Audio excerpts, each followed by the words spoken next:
are you today? Central Methodist University welcomes in Grandview Vikings to town. This is Charlie Brown, and explain to you that we're flying solo today. My normal partner, Jim Ray Cluck, is under the weather and can't be here today, so I'm going to call the game by myself. And also, we're observing social distancing a little bit to try and keep everybody away from everybody else. So that's what we're doing today. So we're just about set to go. Grandview comes in with a record of 2-0 in the conference. Central comes in with a record of 2-1. And we're still scrambling to get a third camera up and running for you. We got two going right now. You can see the cheerleaders and all on the field. And we'll go to the other look and let you see what that is as well. There you go. So you can see all of it.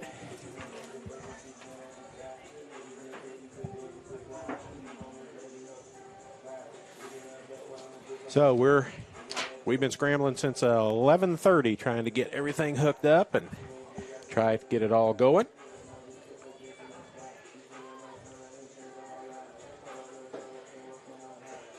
And we're still working on it as we go.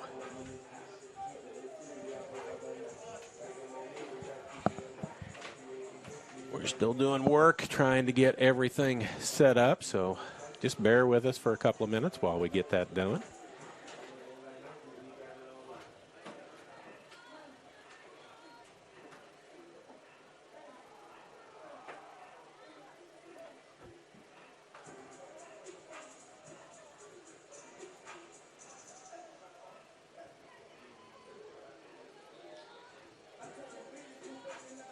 Well, let's run a commercial while we continue on with this because you don't need to listen to me trying to fix everything up. So we are going to try and run a commercial, and we'll be back in a couple of minutes.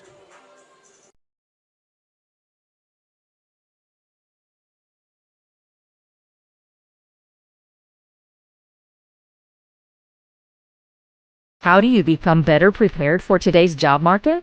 You choose a better way of learning. At Central Methodist University, we are proud to be one of the first to offer a new comprehensive digital approach to teaching and learning that changes everything. Introducing Digital U. Digital U, available only on the CMU campus in Fayette, transforms the entire learning experience. It's so much more than simply incorporating smart devices into the classroom. Utilizing technology to better engage students, Digital U offers enhanced, never-before-available learning. The technology of Digital U begins with iPads, which are provided at no cost by the university. Over time, fewer textbooks will be needed, which should mean lower cost for most students. At Digital U, students will learn in the same way in which they live, with the access and ease that only this level of technology can provide. And Digital U doesn't just transform the student experience. Faculty can use their devices for everything, allowing for more time and access to teach and guide their students. The Digital U program is made up of many advanced elements, including replacement of some traditional textbooks with ebooks, incorporation of Apple TVs in the classroom, specialized new learning apps, the ability to attend class on their device while traveling for sports, music, and other CMU activities, improved communication and collaboration, greater faculty-student connection, and so much more. Digital U incorporates these dynamic digital experiences into the traditional classroom, and students come energized, engaged, and excited to learn. Digital U is not a replacement for traditional learning. It's an enhancement, providing new and greater ways of learning. At last, a connective traditional education that moves at the speed of the real world. Get more from your college experience with CMU's Digital U. Contact us today. CMU. Be more. We're back at Davis Field. Central Methodist University captain's out on the field right now for the coin toss as we're about set to get going. Central in green pants, gray tops, green helmets. Grandview in all white, trimmed in what looks like dark blue and orange perhaps. And we're just about set to go, as we'll see how things go. And the way things have gone so far, they're not going to go well. But we can only hope for the best.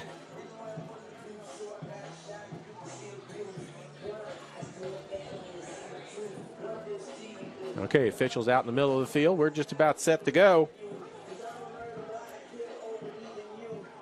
Tell you that CMU averages 24.3 points per ball game. Grandview averages 38. And on the other side, Central gives up 14. Grandview gives up 10.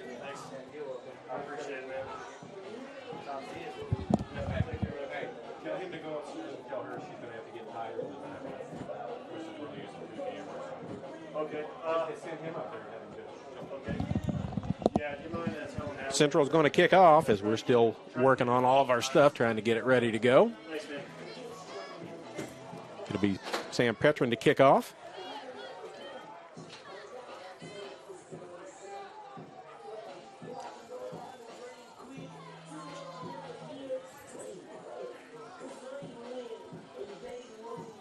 We got a lineup change. Dallas Flowers has gone from number 21 on the program to number 1, and that is him deep in standing at the 10-yard line as Petrin tees it up.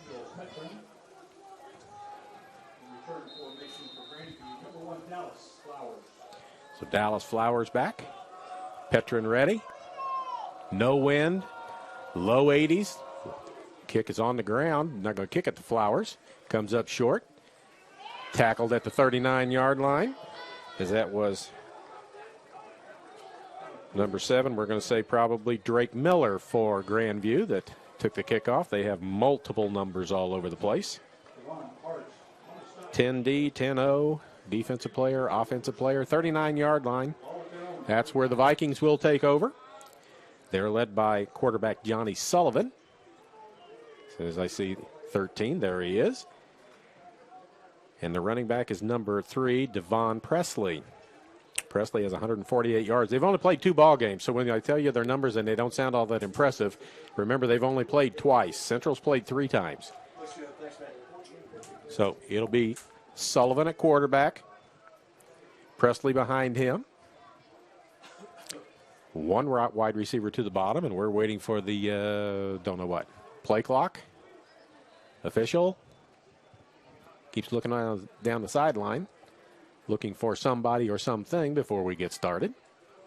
Now he says we're ready to go.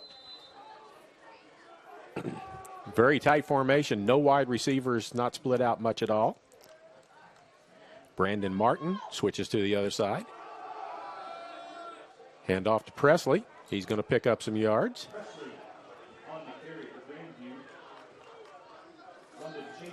London Chambers on the tackle.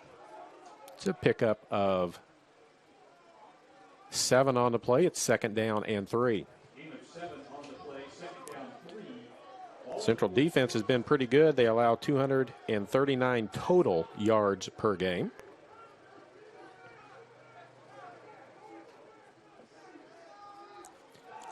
Will pass out in the flat. Met quickly and taken down. Marquise Daniels on the tackle. Pass was to Martin. No gain on the play, and it'll be 3rd down.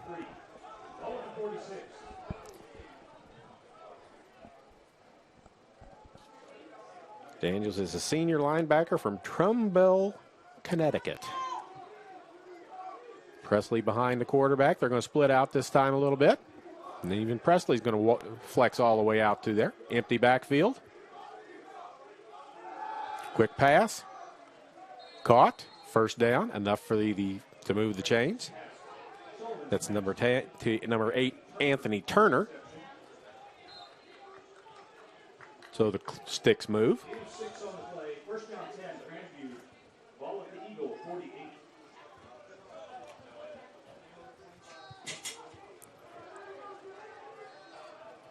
One back. That'd be Presley behind Sullivan. Big offensive line. Motion is spry. Jet sweep. Knocked out of bounds. Big lick over there on the sidelines, but it's quite a ways down the field.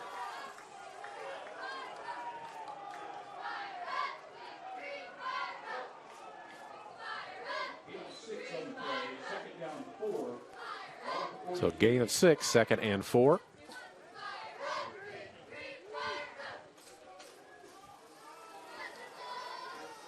Presley under center. One wide each side. Wing left. Handoff to Presley, left side. Lots of room to run. Still loose, knocked out of bounds, but inside the 30-yard line.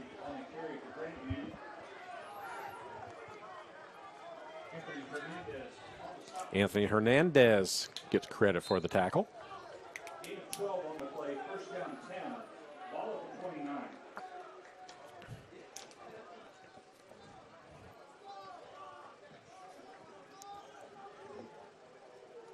First and 10 with the ball just inside the 30, right at the 29. Grandview's gotten the ball and taken it right down the field. Got it about the 39-yard line on a little pooch kick. Up the middle. Gets away from one tackler and continues on.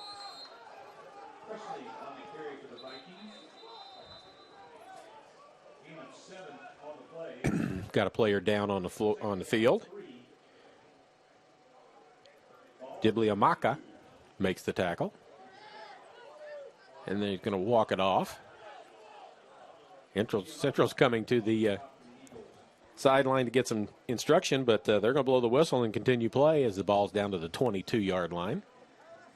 Gain of 7 on that. So 2nd down and 3.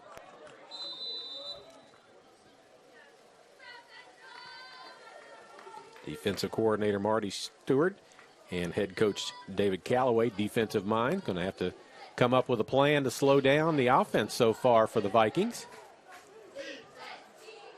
Martin down at the bottom of your screen. Looks left. Throws a little screen out in the flat. Met and dropped at the line of scrimmage by a group. A convocation, as Jim Ray Cluck says, of Eagles.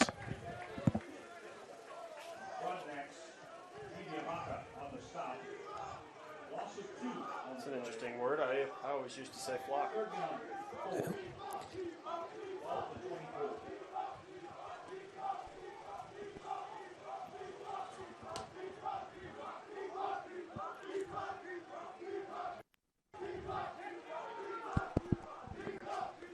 So there we go. Handoff right up the middle. Going to be stopped short of the first down, I believe.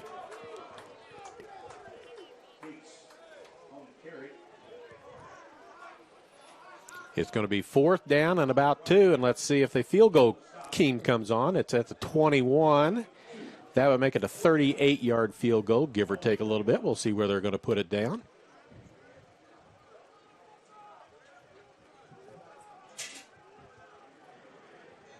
Their kicker is number 95, Nathan Hamilton. He is 2 for 2 on the year, but only a 29-yarder. This is a 38-yarder. Kick is down. It's got distance, and it's good. So Grandview jumps on top 3-0. They took it from the 39-yard line down to the 21 in Central Territory. So a 40-yard drive. And now the Eagles will get the ball, and we'll be able to see their offense and see what they can do to answer back to this, as the defense is going to go huddle up in a hurry and talk about it.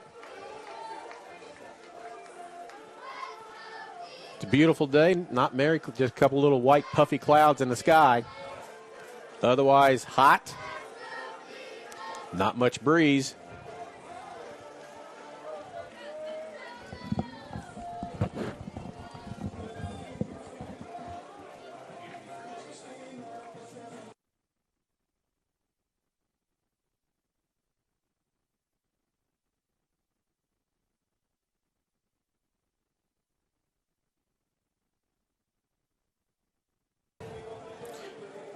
Back for the Eagles, return men. Cardell Hill is the main one. Hamilton to kick off.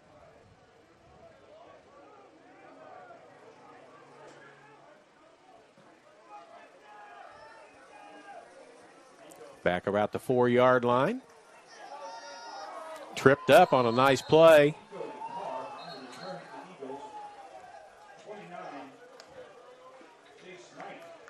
Jace Knight with that trip up.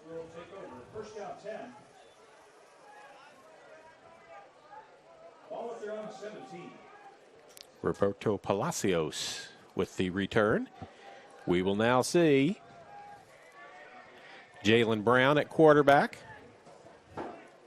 They're going to spread it out and go 5 wide on first down. You need to find number 2, Catavius Taylor. He is in there somewhere, and he is the big play guy.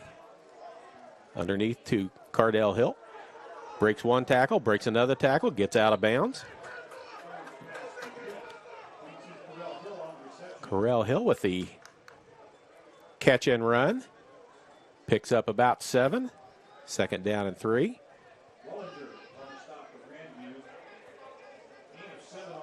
Luke and Hill on the bottom of the picture. Up to the top side. Looks right, throws short. Same play to the other side, only it's blown up this time as number 10 comes in and makes the big hit.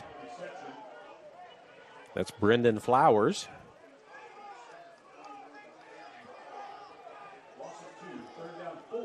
So they've changed a whole bunch of stuff, numbers up from what we got off their roster earlier. So we'll make some changes as we get all that done. Third down at about 5. Brown scrambles. Going to tuck it and run. Loses it out of bounds before he gets to the first down marker. And it'll be 4th down. 15 on the stop. Marked out of bounds at the 24. 4th down. 3.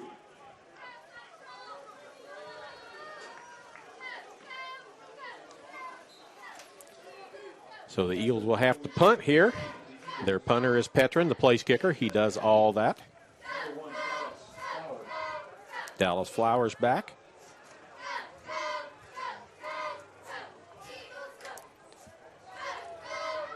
Not much in the return game thus far for Grandview. They've only their longest punt return is 3 yards. Petrin gets it off.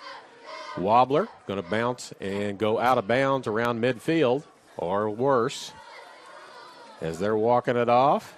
And they keep walking, and he finally tells him to stop at the 39-yard line. So short field coming up for Grandview. They just scored, and now they get the ball back at the 39-yard line in Eagle territory.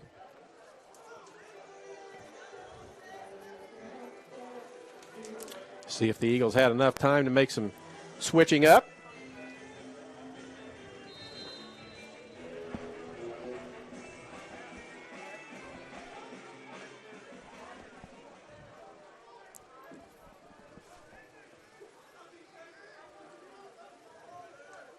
Sullivan now in the shotgun. Back. Going to throw the ball deep out here for his wide receiver who battles for it and comes down with it. Pass to number 8, Anthony Turner. He went right over the top of the defense. That was over Anthony Hernandez and got that.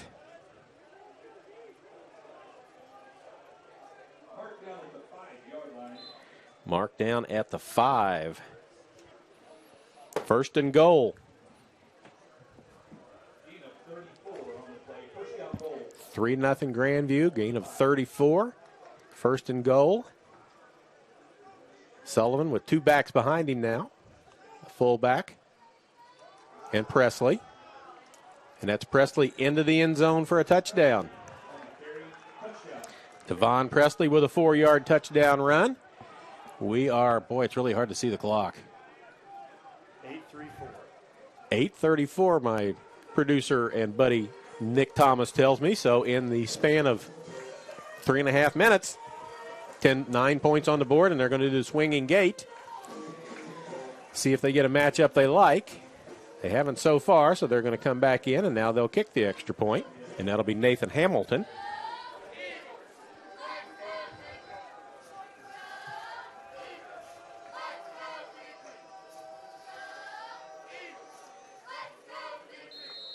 Kick is good. Makes it 10-0. Let's take a 30-second break. And we'll be back in just a moment here on the Eagle Sports Network. an approach to teaching and learning that connects the traditional classroom to the real world at Central Methodist University.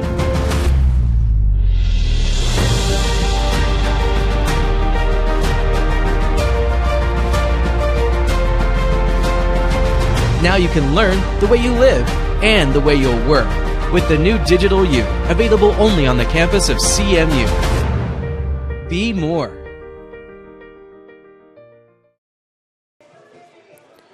We're back. 10-0 Grandview already.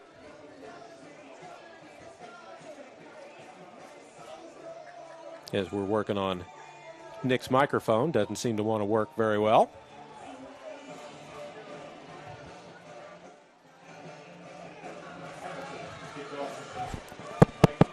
Check, check. There he goes. Oh, there we he go. is. All right, so Hamilton to kick off again.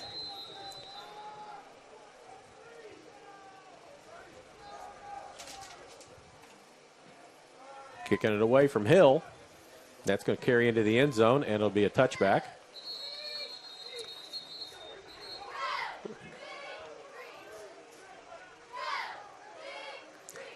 Eagles need to get something going offensively as they're down 10-0 in the first period. It's like 8:32 on the clock. It seems like I can see it better on my screen than we can looking out the window. It's the sun's shining right on it. It's really hard to see, so we'll apologize, but hopefully you see it on your screen better than we can see it. Yeah.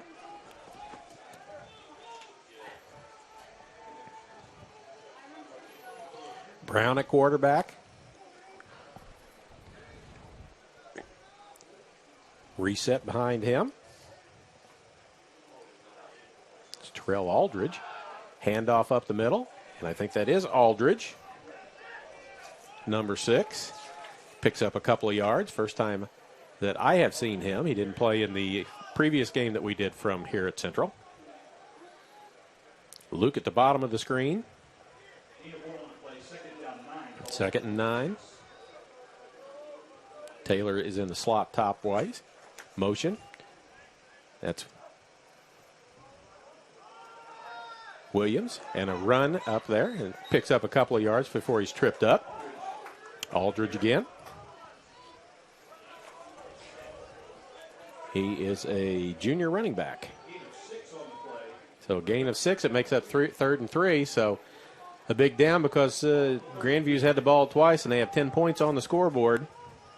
Checking into the game is a load at Brandon Bolton, sophomore running back out of Wichita Falls, Texas. This heat may not be bothering him that much. No? It's maybe like a back to being home. Yeah. Might not be like this in Iowa right now. Brown. Hands it off and losing yardage on the play. Aldridge. And it'll be 4th down.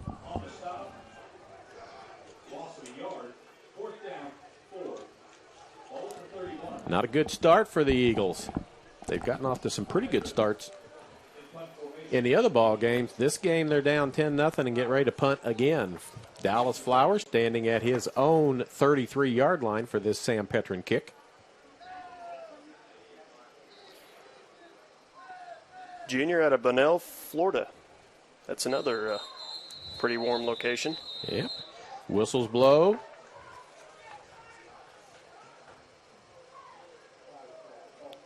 False start against the offense, so it's instead of 4th and 4 or so, now it's going to be 4th and just about 10. 9.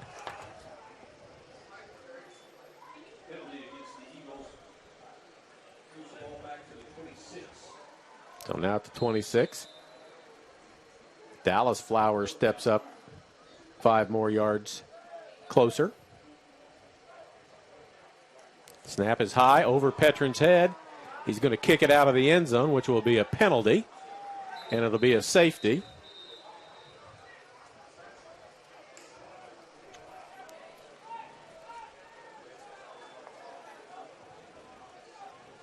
So let's see. They'll enforce the penalty. Can't enforce it much more because he's going to be kicking off from the 20-yard line as it is.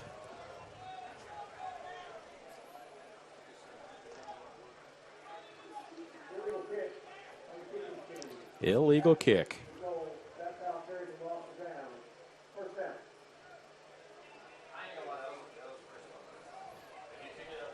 Charlie, did they call that a safety or?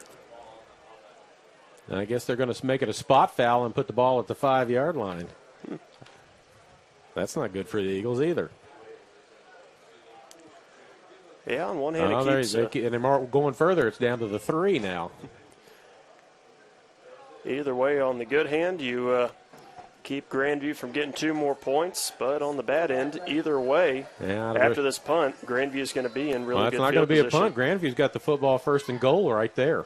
So you could have given up 2 and then kicked it away and hoped to hold them, but now they've got the ball at the 3.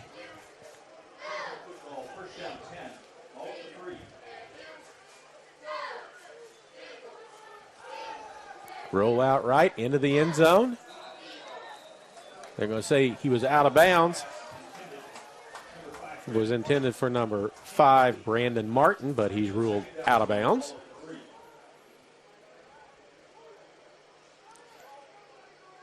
Brandon Martin out of Monroe, Louisiana.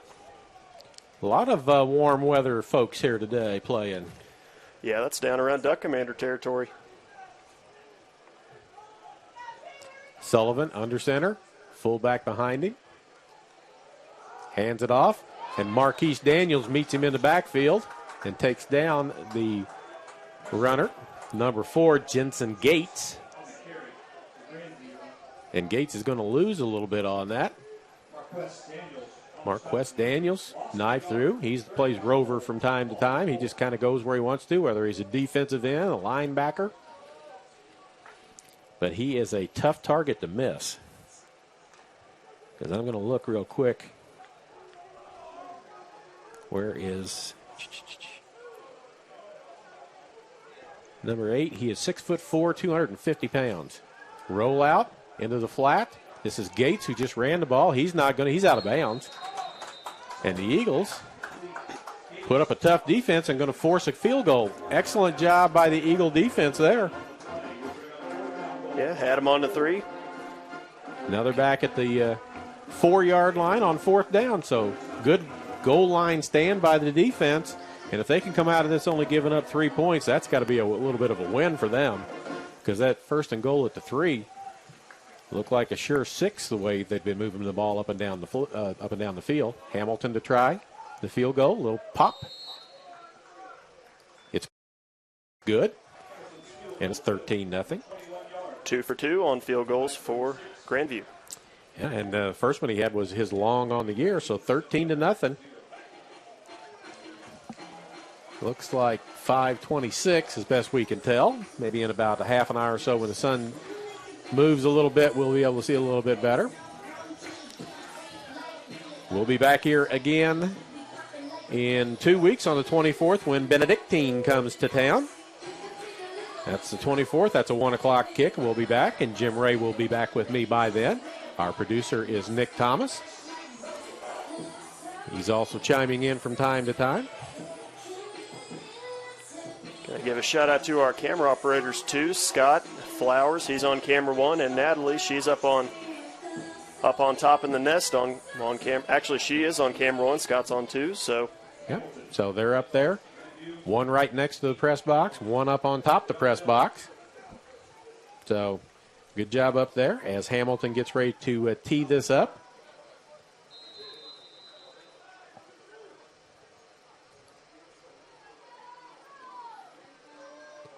$13-0. CMU's got to get something started in a hurry before they let this one get too far gone. Going to have to get a drive of some sort. That's going to bounce in through and through the end zone for a touchback, and the Eagles will take over again at the 25.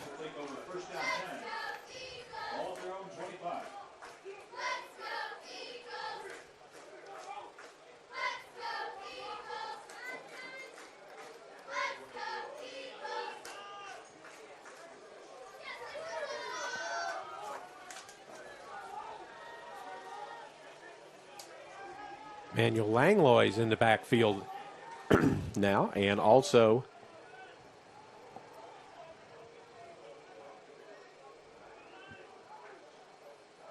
Bolton as an extra blocker. Langlois goes nowhere. Gets maybe a yard on the play. Langlois gets 1. And checking out is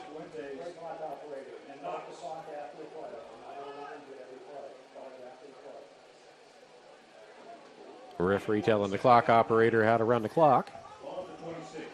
Brown back to his right. 1 to the bottom of the screen.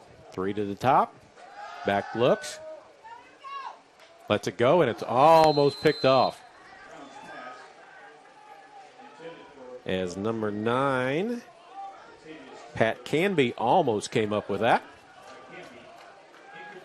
And if he had come up with that, we'd be setting up for an extra point.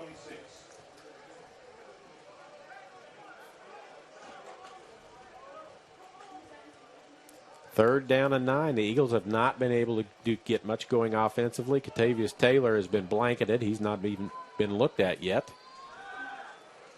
Pump fake, roll right, on the run. And they say catch. Nice play there by number 81. That's Christopher Williams. Christopher Williams, Beaumont, Texas. Nice catch sliding across.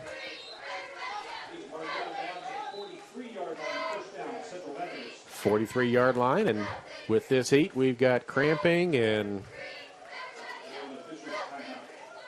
we've got a player down on the Grandview sideline. Since Central's running across, that might be a Central player, and I can guess who it is, but I don't like to do that because we don't want to get anybody upset needlessly. Could have just landed funny, get the wind knocked out of him or something.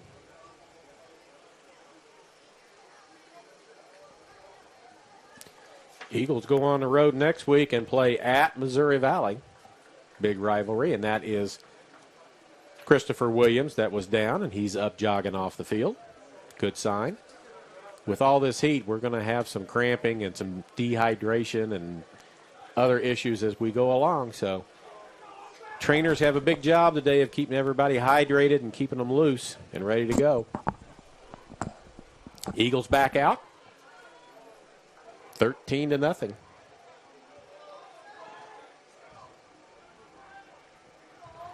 Very much unlike the first drive. The Eagles have been doing a little bit better of a job of moving the ball down the field. Been made a few mistakes at times, but at least they're close to getting it across the 50. Yeah, that rollout, they're going to have to get away from the pressure. That's what they're trying to do. Hand off to Langlois up the middle. I'm going to pick up a couple, but that's about it. Big pile there.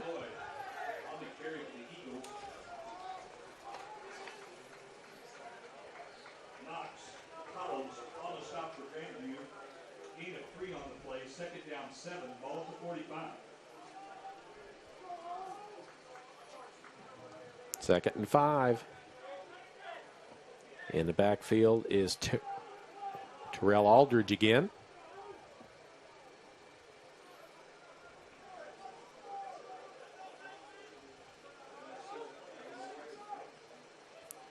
The scramble out. Aldridge again, going to pick up about 3 as he's drugged down. Doesn't like it very much. Pat can be involved in the tackle there, and it's going to be 3rd down and 6. And Catavius Taylor is at the bottom of your picture. On the line, that's number 2. He's their big play guy, but he's not been able to get untracked yet. 3:10 and counting left in the first. Thank you, Nick. Uh-oh. That's picked. Brown's the only one that's got a chance to push him out of bounds, and does. And that's number 3 on the defense, and that is Gianni Angelo. Intercepts it and runs it back to just inside the 8. So a big turnover. You heard me say uh-oh when he threw it. Yeah, as soon as that ball left his hand, I could see the way Angelo was going towards that ball. As soon as Brown let that ball go, I knew it was going to be picked. Yeah. Just So let's see if the defense can rise up again. They just had a stop at the 3. Now it's inside the 10 again. First and goal at the 8. Handoff, Presley up the middle. Spins, gets into the end zone, I think. The ball's out. Beanbags are thrown everywhere, but it looks like that Grandview comes up with it again, and it's down at the 1. like it was Caden Young, the freshman offensive lineman from Ankeny, Iowa. Yeah, he must have fumbled backwards because it's all the way back to the 5, and he was almost in the end zone. Yeah, that's where I saw Young fall on the fumble, just a freshman.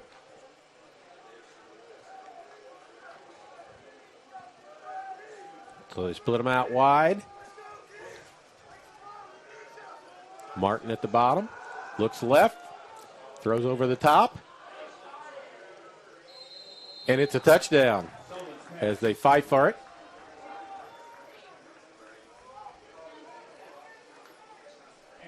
It's the second time we've had to see a Grandview player literally reach over the head or jump over a CMU player to haul in a catch. And they say that's Turner, Anthony Turner, number 8. And that makes it 19-0, and we're still in the first quarter.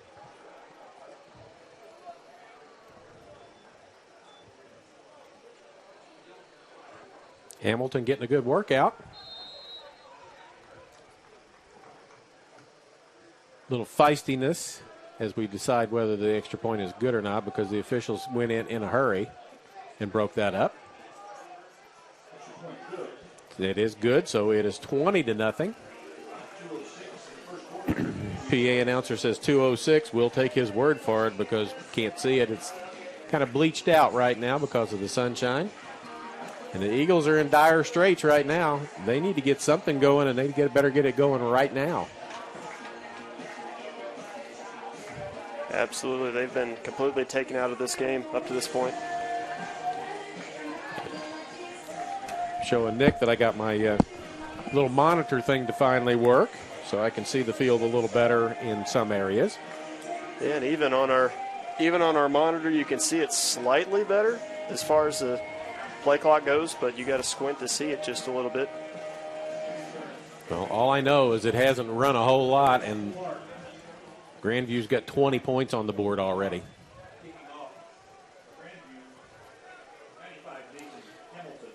Donald Clark now moves back to the spot where they've been kicking off to, and he's in that area where they have kicked all of the kickoffs so far to keep it away from Hill.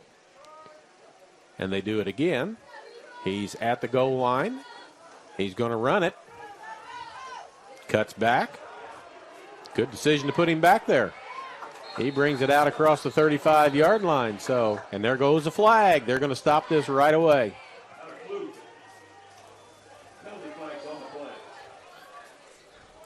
And we'll see what goes on. A little chirping, a little whatnot going on, and the officials have said that's enough of that. We're going to stop it right now. Everybody's lining up, so it could be offsetting.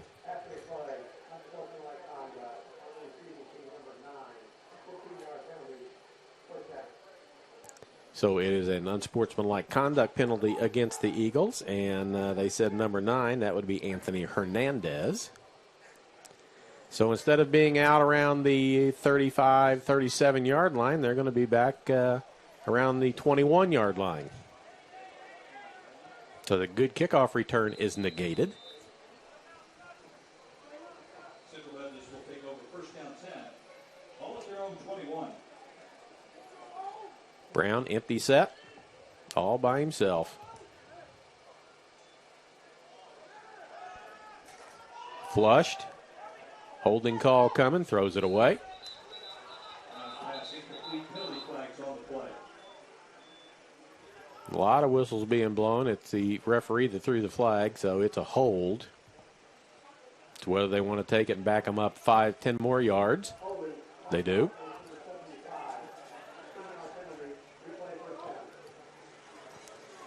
So now 1st and 20. Instead of having the ball at the 36, first down after a good kickoff return.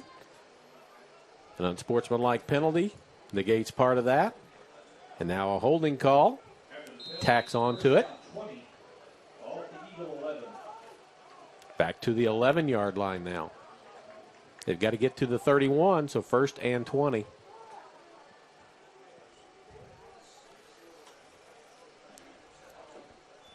Brown has the ball go through his hands, falls on it, and it is a safety. So we've had a snap go over the punter's head. We've had the quarterback fumble the ball into the end zone. We've had an interception run back to the 8-yard line. Things are not going well for the Eagles. 22-0, and we're not through the first quarter yet.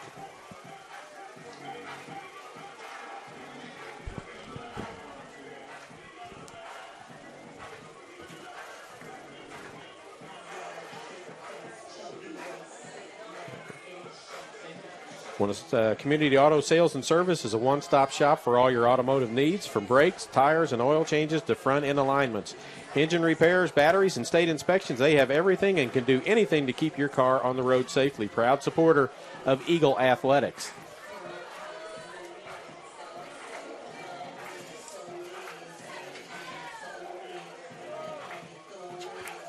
Let you get a couple more of our ads in real quick for our supporters of this.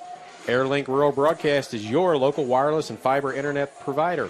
Family owned and operated with coverage options in Sheraton, Saline, and Howard County and all the surrounding counties. Interested in wireless or fiber service? Visit us at airlink123.com for all the information on all your internet needs. Petron to punt it from the 20. Dallas Flowers is deep. End over end. Going to bounce. They're going to let it bounce, which is surprising. Flowers gets it. And now they're going to say what? It's blown dead. So I don't know if somebody gave a fair catch signal or what. I don't see a flag, so I'm guessing you're probably right, Charlie. They're going to spot it at the 40, which is a good thing. I may have missed it. Maybe he waved his hand and something. It may not have been the guy that picked the ball up. It could have been anybody. Any of those back guys could have done it and got called off. But regardless, we believe somebody called for a fair catch. Presley's the running back. I'd put money on it. I bet that is correct, Charlie. Sullivan back in at quarterback, under center. White helmets glisten in the sunshine. Jet sweep left.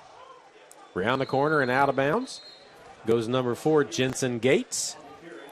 Coming into the game, he had 62 yards of rushing. He picks up about 8 on the play. It'll be second down and 2.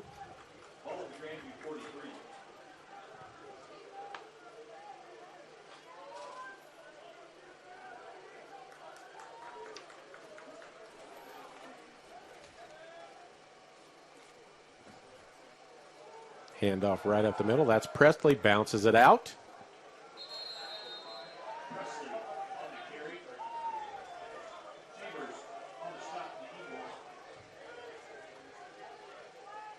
Presley's almost just like a bullet when he ran around to the outside that time. He's small, he's compact, but he is quick. Landon Chambers gets credit for that, along with Eric Mays. Late defensive replacement. That's 97, Isaiah Studer, into the ball game for the Eagles. Motion, fake the jet sweep, straight back, under pressure, steps up, almost loses the ball, does lose the ball into the pile, and it looks like a line. Nope, Central's got it. Let's see who comes up out of the pile with the ball. 32, that is London Chambers with the recovery, and that's a break for the Eagles as they get the ball at midfield, and Grandview doesn't get a chance to score again.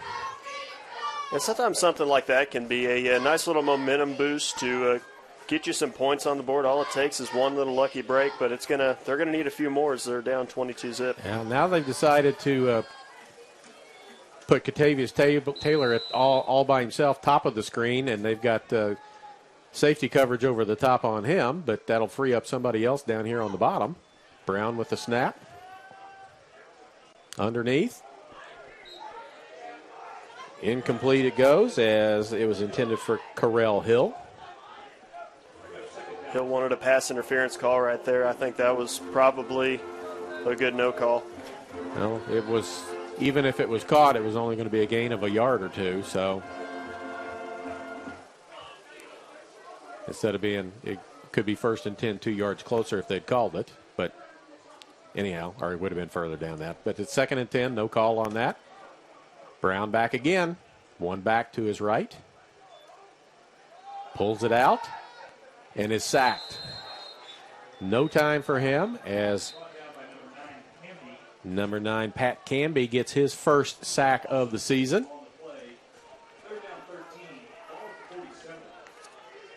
Grandview defense has been good this year. They only give up 10 points per game.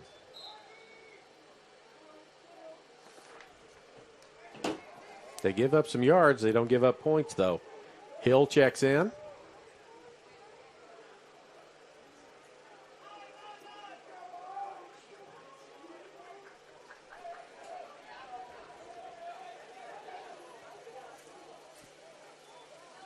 Third down and 13. And it looks like that's the end of the first quarter. We'll take their word for it. We'll go ahead and take a 30-second break here, and we'll be back with quarter number 2 from Davis Field in Fayette. Make traditional education more effective for today's job market? You transform it at Central Methodist University.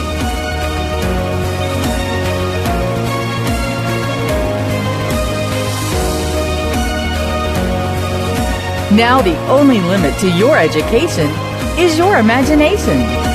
The new Digital U, available only on the campus of CMU. Be more.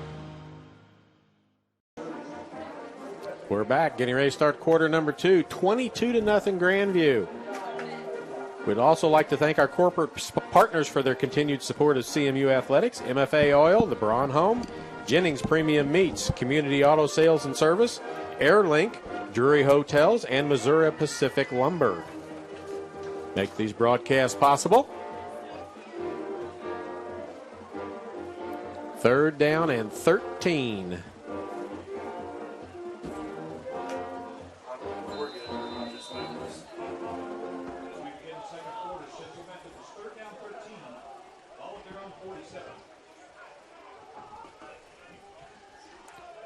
Third and 13. We'll get the scoreboard fixed here in just a second. Brown quickly going to have to scramble and get out. Throws it downfield for Hill, but he's already out of bounds, so it'll be 4th down and 13.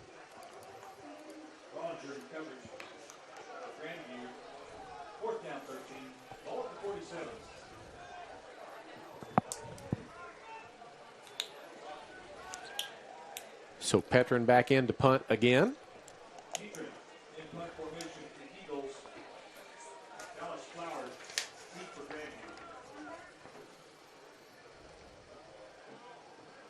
And the PA announcer says Petrin, so we'll go with that and apologize for saying Petrin.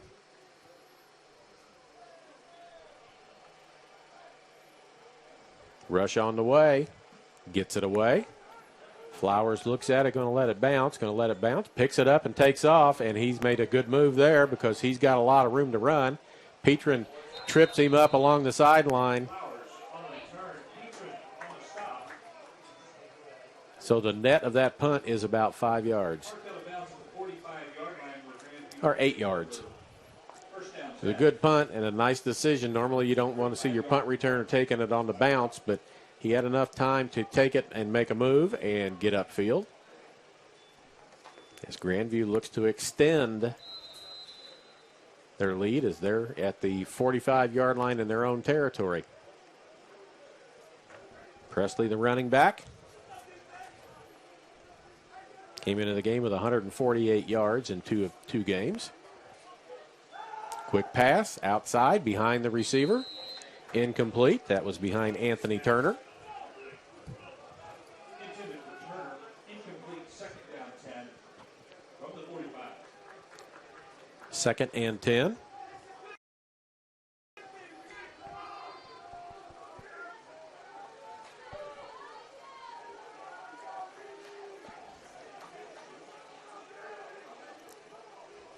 Turner to the top, 2 to the bottom.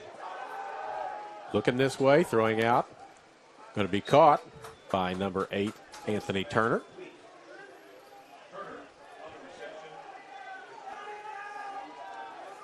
Third down as they reset the sticks, and about 7.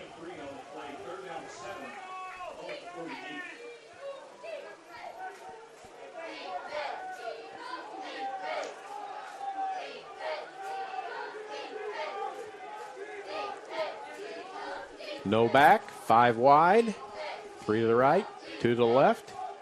Almost a false start.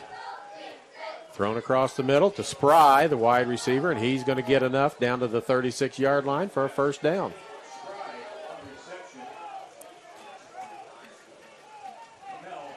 Kamel on the tackle. Checking into the game for the Eagles, Richard Broadnax. We've got a player down as the cramping issues start on this hot day.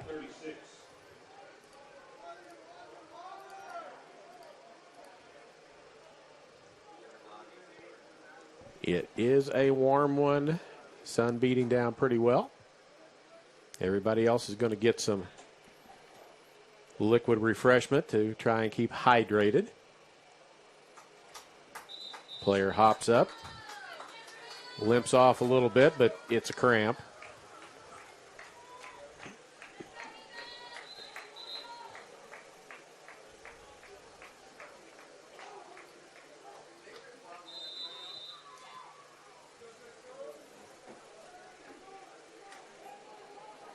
That is Broadnax. Broadnax out of sophomore, D lineman out of Missouri City, Texas. Presley with the carry. Breaks outside, back in.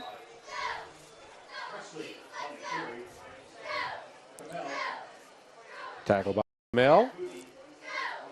And Joey Maddox.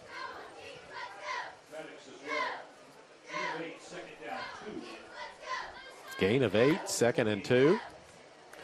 Wouldn't say Jory Maddox's name. He's from Palmyra, Missouri, former Panther. I believe they got if I'm not mistaken, a 61-14 win over Highland last night. Palmyra 7-0. Nick is a high school aficionado, especially that part of the state of Missouri. Northeast Missouri. Quick pass out to the wide receiver. Going to pick up a couple of yards as that is Brandon Martin. He's close to the first down marker and has it. Broadnax checks back in. And Trevor Ganaway checks out. Ganaway from Marceline, Missouri, not far away. Yeah, they got a win last night. I can't remember who. I think they were playing Salisbury, if I'm not mistaken. Either way, Marceline is 6-1 on the year. They're currently in a dogfight for the conference title with West Strand. Back, looks right. Going to scramble, tuck it, and go up the middle. Uses the official as a little bit of a screen. Sullivan finally taken down by London Chambers. Linebacker from New Britain, Connecticut. So 2 of the defenders from Connecticut out there, that being Chambers and Daniels. It's a pickup of 7. They're getting 7 and 8 on first down on a regular basis. CMU's got a bunch of players from every corner of the country. We've said Connecticut, we've said California, Texas, Florida. Sullivan under center. Spry in motion. Handoff up the middle. Lots of running room there.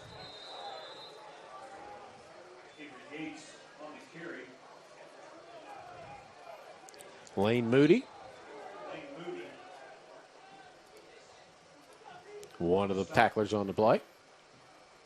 First down at the 10, and it's 1st and goal.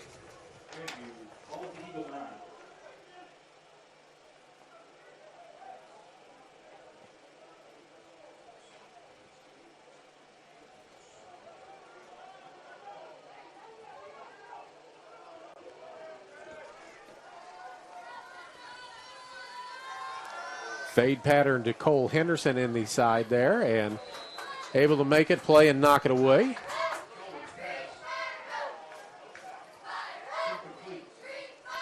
think that's Moody on the coverage.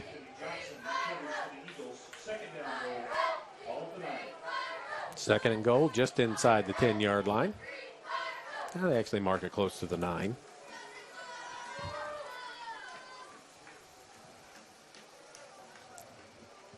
"20 seconds on the play clock. Got plenty of time. Martin at the bottom of the screen. Roll right into the end zone. Nobody there in the corner. Incomplete. Both receivers, 2 receivers in the same area there.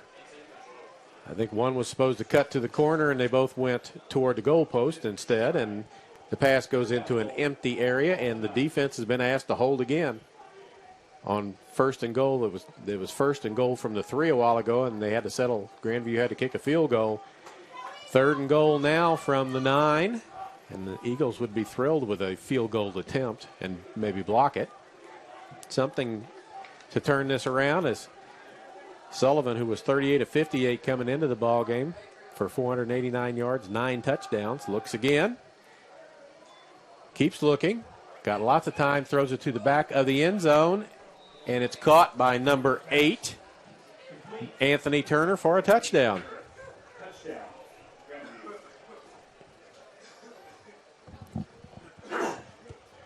So, 28-0 with an extra point coming. A couple of field goals, a safety, 3 touchdowns. Grandview is having their way with the Eagles. Nathan Hamilton, 8 of 9 on the season coming in. Good for Grandview, and it's 29-0. Going to ask Nick if he can tell what the time is on his monitor, because I can't tell it on the scoreboard or on my monitor. I think it's 10:38. 29-0 is the score. Halftime, we'll have the CMU Eagle Marching Band, cheerleaders, pom-pom squad, dance team, all of those things for you. So stay tuned for that. Skip Vanderlick, the leader of that CMU marching band. Longtime band director here at Fayette High School. Also, his assistant is Steve Letweiler, longtime band director at Boonville High School, just about 20 miles away from here, where 3 of my children graduated from high school, and all 3 of them had Mr. Letweiler in band. Another good friend of Skip Vanderlicht, David Howe. He was a band director back at my alma mater, Paris High School. They were good friends, and Mr. Howe was able to get Mr. Vanderlicht to bring the CMU band to school a couple times, so that's how we got familiar with them. Hamilton to kick off again. It's going to go into the end zone, and that's where it will stay. And come out to the 25.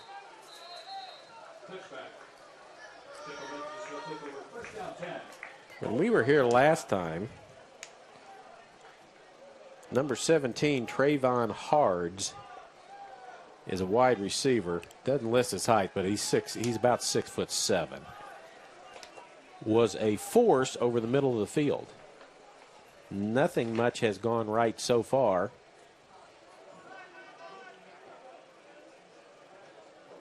For the Eagles, and he's not on the field.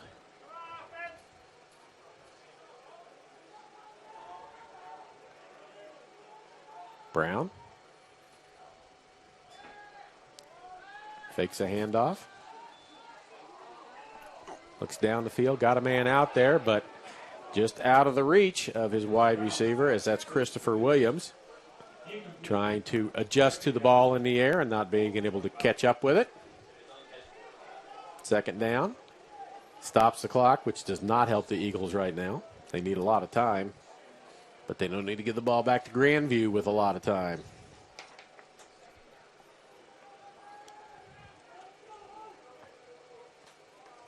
Hill and Taylor at the bottom of the formation. One back. Got a fullback offset in a wing position.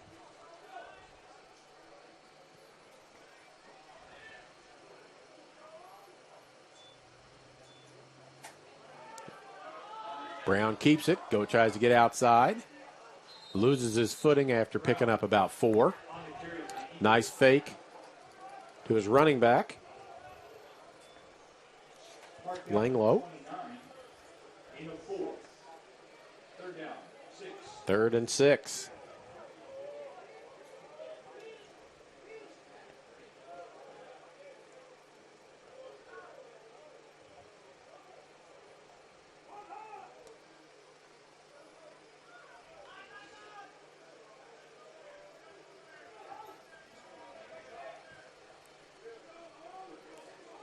Three-man stack at the bottom of your picture.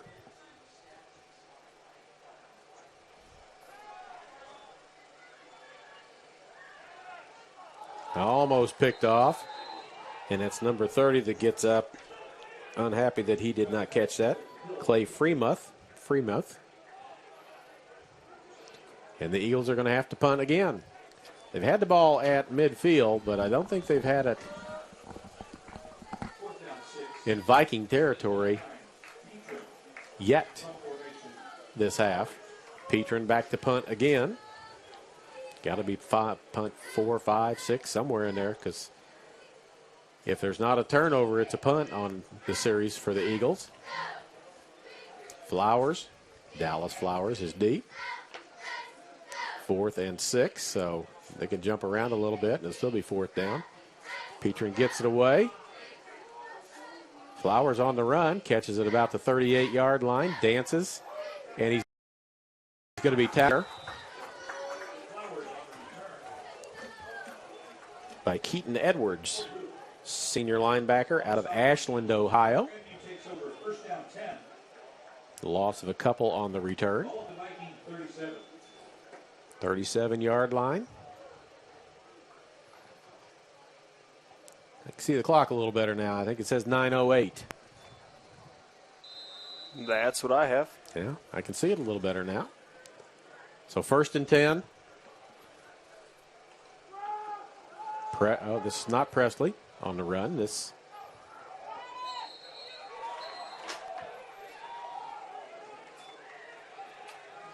is Gates.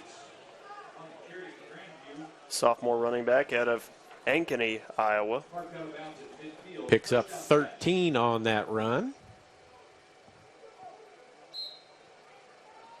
Bryce Walker checks in for the defense. And I know he's from Texas because I met his folks last year. Dickinson, Texas. 1st and 10 at midfield. Right at the middle. Tripped up for no gain.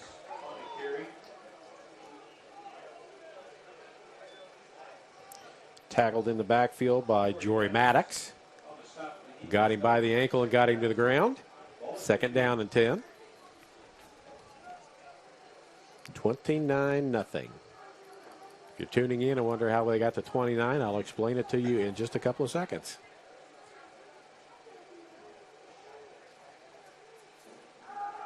Sullivan guns it out here and almost got his hand on it. May have gotten his hand on it. That would be Marquise Daniels. It was intended for Brandon Martin. It's incomplete. 3rd down and 10. Here's how you get to 29. 2 field goals, a safety, 3 touchdowns, 3 extra points. 3, 6, 8, and 21's 29. So we've had a little bit of everything scoring-wise in this game. That's a big ouch for the Eagles. Yep. 3rd and 10. Sullivan steps up, going to run it. Has a little bit of room and gets nailed at the marker, and there comes a flag in. And I have thoughts that that's going to be a targeting penalty, and now we've got flags everywhere. I'd say 1 for the hit and 1 for what happened after the hit.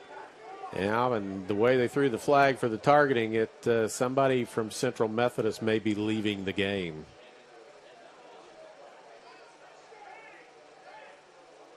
While they sort all this out, Sullivan's being tended to by trainers. He got up and walked back to the huddle, but they're going to walk him to the sideline.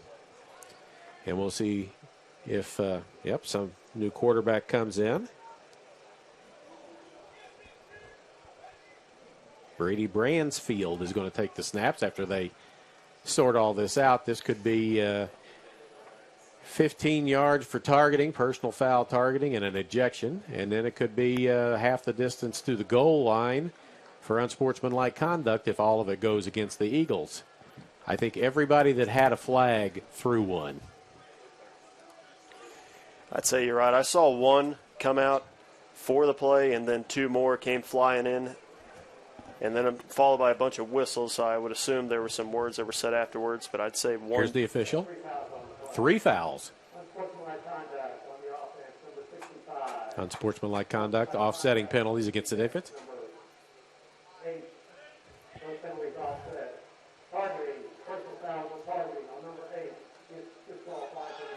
That's Marquise Daniels, and that's a big loss for the Eagles. He's one of their top defenders, and he is gone for the rest of this ball game. He is 5th in tackles, and he's got 3 sacks, and he goes to the bench. So it'll be a 15-yard mark-off for the personal foul. They're explaining it to the Eagle coaching staff down at the bottom of your picture. They're ready to play, but we've got 3 officials over here talking to Coach Callaway, who's saying, oh, he started to slide and he kind of leaned back and got hit. My guy wasn't trying to hit him in the helmet. You know, if that was the case, that's kind of what it looked like. Like the guy with the ball. The quarterback. Well, yeah, the quarterback. He was on his way down. I'm having a hard time believing Daniels meant to do that. I am as well, but whether it's intended or not intended, it is called, and he is ejected from the game and has gone to the locker room. And you're right. There's really nothing we can do about it now. Just yeah. So Bransfield is in at quarterback while they tend to Sullivan on the sideline. He's taken a couple of snaps this year. He's got a 29-point lead, so he's okay with that. Yeah. Either way, intentional or not, it's either way, it's a bad deal. Bransfield keeps it off the fake and goes out of bounds and gets shoved out. London Chambers and Kamel. Loss of just a little bit. Make it 2nd down and 11. Second down, 11. Ball to 25.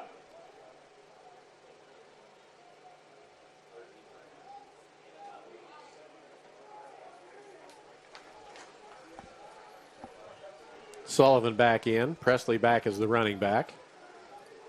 So he went out precautionary, went through his protocol, came right back out of it. Presley with the run up the middle, weaving his way through down to about the 5-yard line. Presley on the carry. Kamel on the stop for the Eagles. Kamel again with the stop. It's tough when your defensive backs are making the tackles. First down goal, Grandview, ball to 6. Ball at the 6. 6:40 and counting left here in quarter number 2.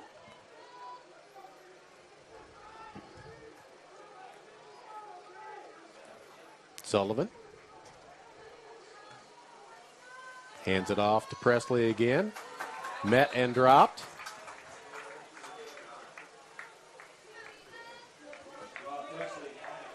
Chambers and Anthony Hernandez with the stop. 2nd down and goal. Now out back by the 7. You can only ask your defense to stop 1st and goals so many times. Eagles did it once from the 3. This is the 3rd or 4th time that the Vikings have had the ball this far down. Fade out into the flat. One-handed catch by number 5, Brandon Martin. Going to get it down inside the 5. Martin on the reception.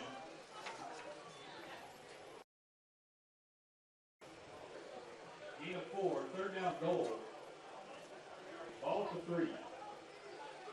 3rd and goal from just inside the 4.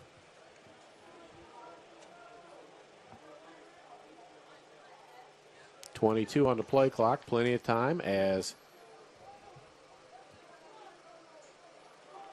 I thought that was Sullivan back in, but it is not. It is still Bransfield who's in the huddle. They're going to let it run down and call a timeout, it appears. And there's the timeout. 4:59 to go. 29 for this on the Eagles Sports Network.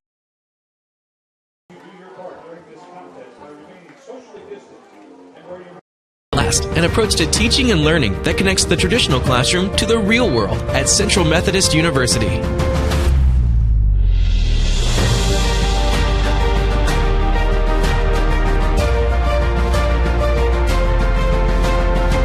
Now you can learn the way you live and the way you'll work with the new Digital U, available only on the campus of CMU. Be more.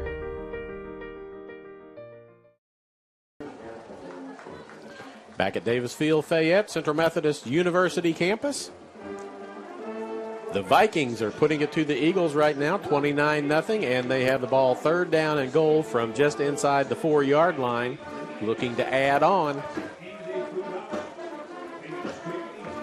Eagles have struggled offensively, and Grandview has been able to move the ball and have gotten a couple of turnovers and gotten the ball in favorable field position. Had a snap go over the punter's head, and Petrin kicked it out of the end zone. It was called a penalty and spot foul. 3-yard line, and Grandview took over. Eagle defense held them there to only 3 points. And then we've had an interception, run back deep. So we've had several things. Just a nice punt return or two from Grandview. And they're back out, 3rd down and goal.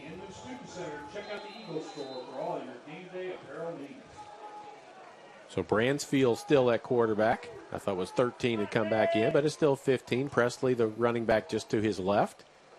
Gets the handoff. Nope. Yep, does. And he's into the end zone.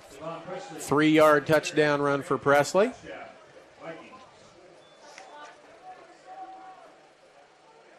$35-0. Still in the first half of play. 4:47 to go. Hamilton.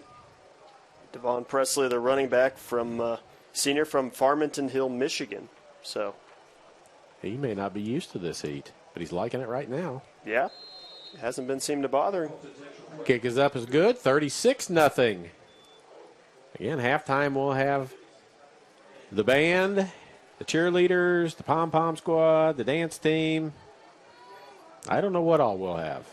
Nick may sing and dance a little bit at halftime. I would not put money on that, Charlie. Okay. In the year and a half that I've known Nick, that's the first time he's told me no. So I have found his Achilles heel. Yep, that's... music is not his forte. It is not. Never quite caught on to it. I like listening to it. Can't perform it too well.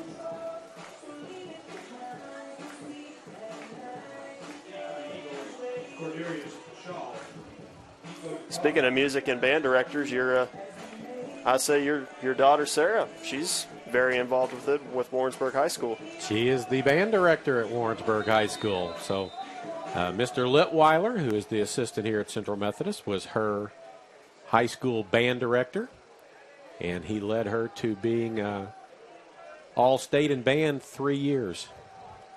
Playing the clarinet. Now she's a band director. Her husband is the choir director at Warrensburg High School. Chad Ray, friend of ours that works for us on the Prepcast side. He's doing a ball game right now for Warrensburg High School.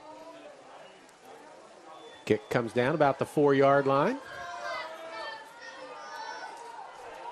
Out to about the 24, 25, maybe the 26-yard line. Helmet comes flying off.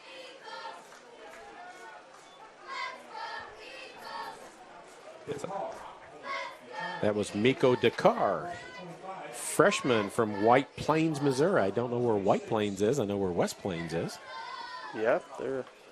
But I don't know where White Plains is. I'm going to look. It says Missouri, so we'll go with that.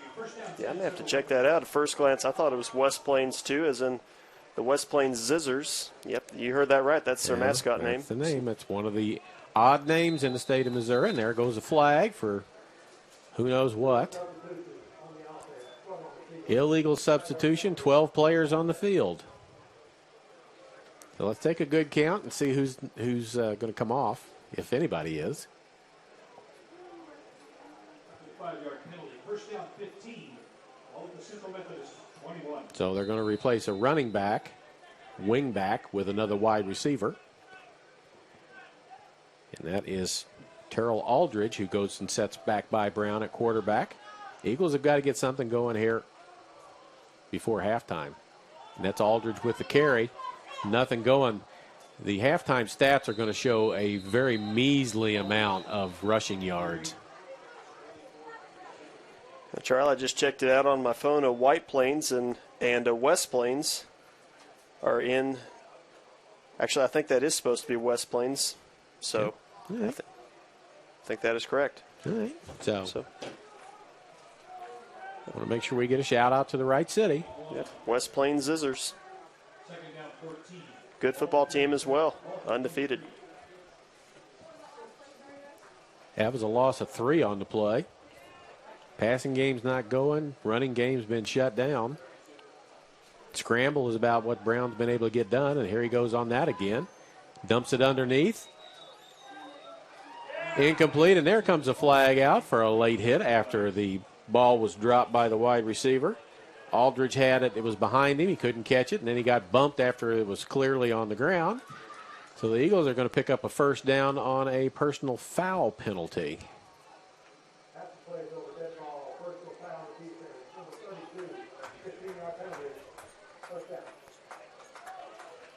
With these personal fouls coming from both sides, I can honestly say I do not want to see the conditioning that the players are going to go through for that.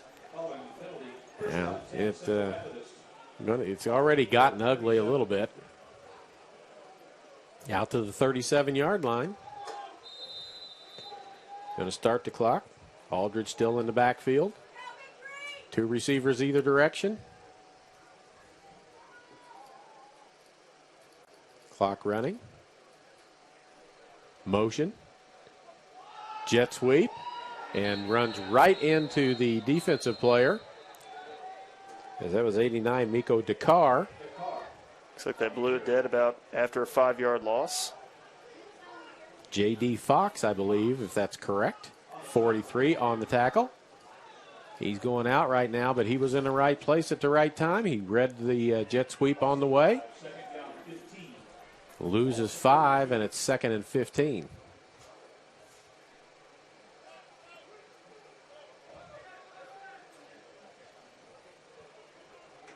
Langlois ticks out. Aldridge back in.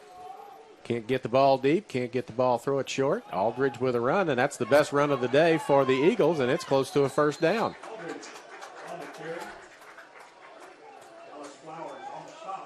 Official on this side says it's a first down. Move the sticks. 2:33 to go right now.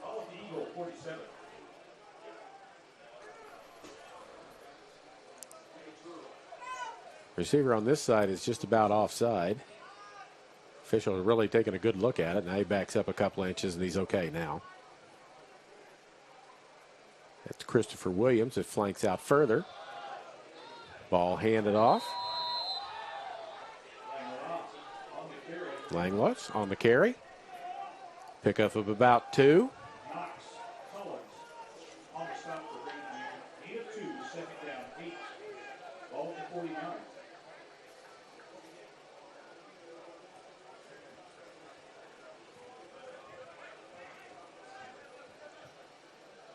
Eagles trying to push it across midfield.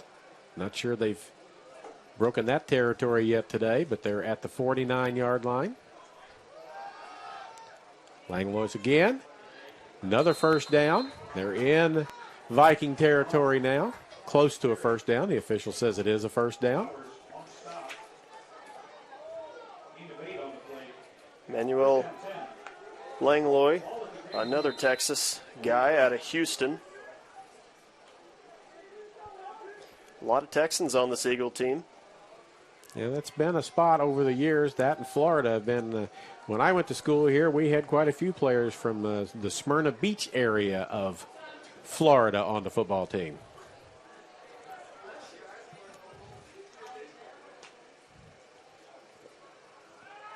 Williams in motion. Brown under pressure. Taylor deep.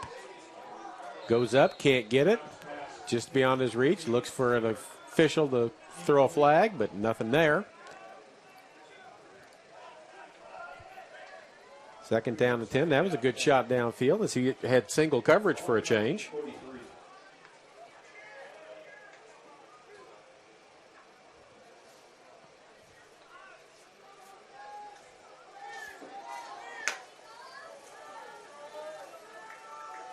Second and 10. 36 zip. Under pressure, going to be sacked. And that is number 94, Josh Cifuentes, with the tackle. Also from Houston, Texas.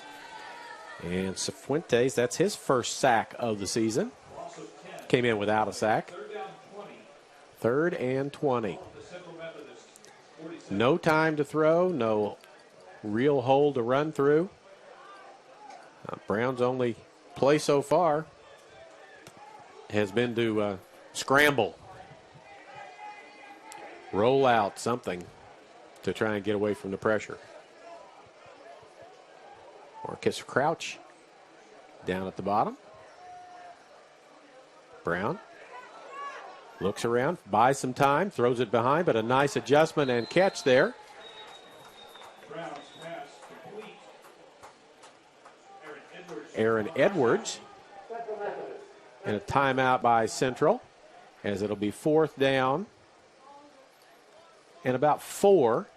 They're going to take a timeout. Oh, no reason not to. It looks like 2.9 on the scoreboard, Nick. Yep. So barring a defensive penalty, this will be the last play of the first half. Go for it. You got nothing to lose yeah, if it's picked off back there, and tackle them and just go to the locker room. Yeah, and you're going to get the ball back anyway after halftime. So you never know. As an old defensive coach said one time, when you throw the ball up like this, 3 things can happen and 2 of them ain't good. One is a catch for a touchdown, and the other thing is a pass interference. Pass interference in college is not as bad because it's only a 15-yard penalty. It's not a spot foul where you get the ball at the 2-yard line with another shot. So we'll see what the Eagles want to do.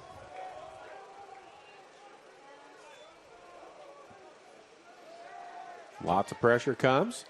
Gets away from it. Lofts the ball into the end zone. It's a jump ball. The big guys are back there, but there is Hards that we were talking about earlier, but the ball falls short of him. And that will get us to halftime at 36 zip. We're going to take our long 2-minute break and then come back and have the band and everything going on at halftime. 36-0 at the half from Fayette.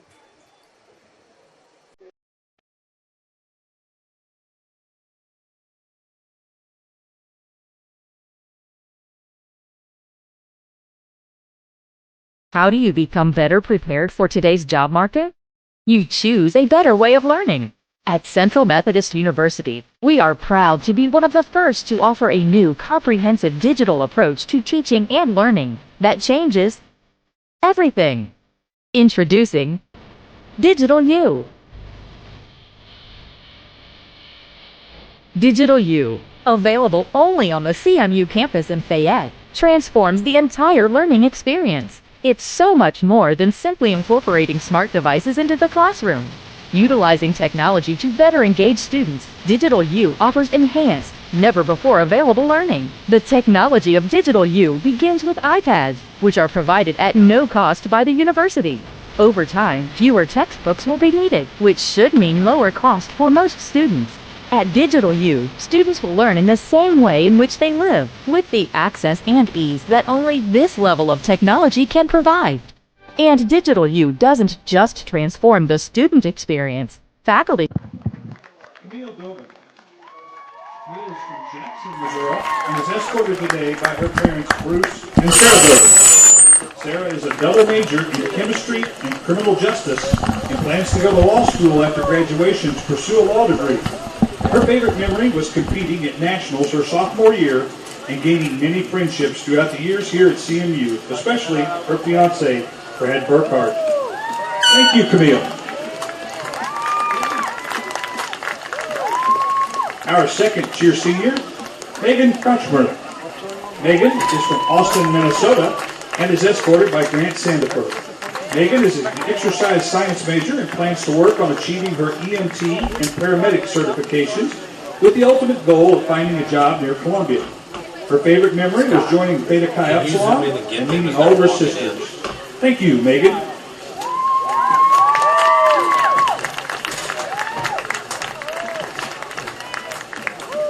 Ladies and gentlemen, one more round of applause for our senior class.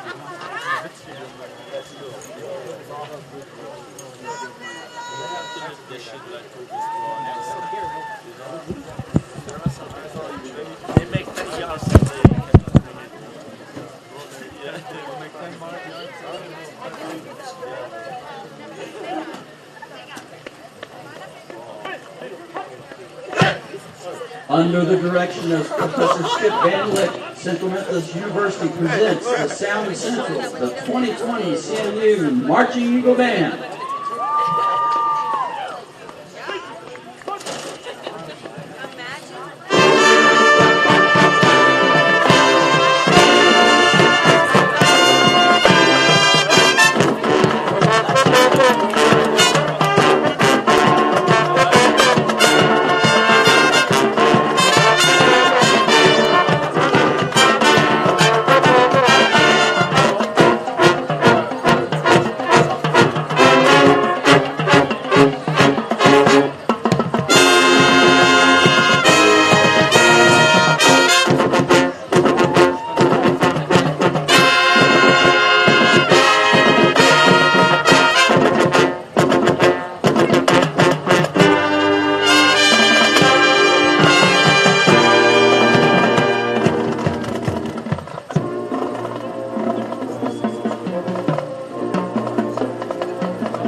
Central opened today's show with an Alice Cooper hit entitled School's Out.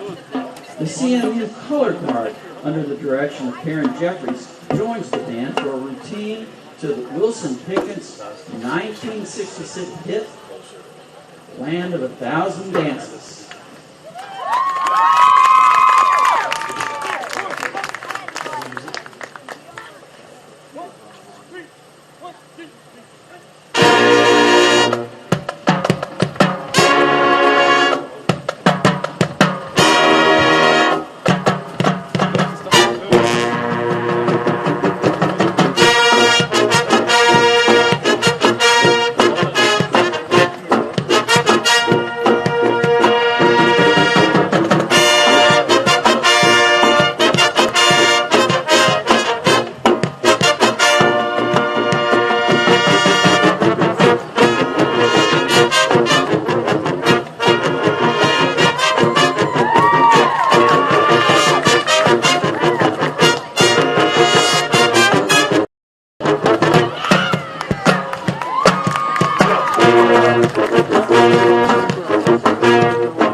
The Central Methodist Eagles Marching Band invite you to join in as they close today's show playing the Central Methodist University fight song.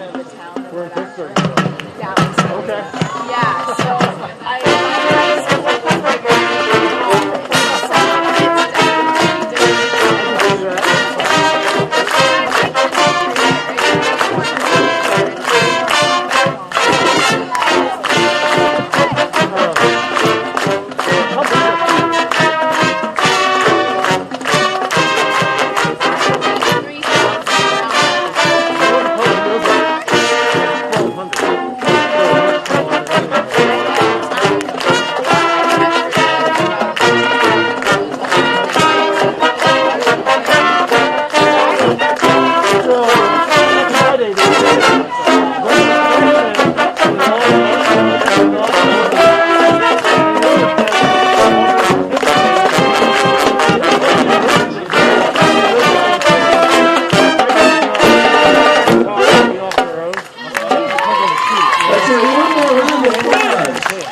work experience while you're, going to school.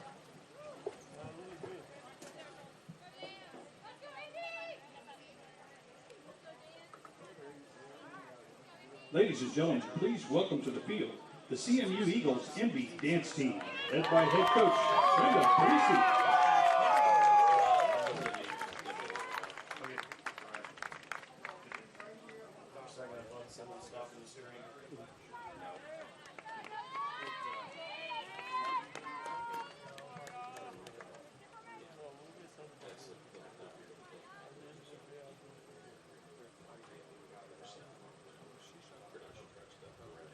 Envy, your music is on.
Ladies and gentlemen, a big round of applause.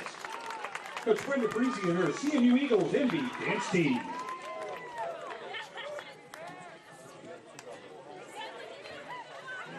Have to switch your back to school.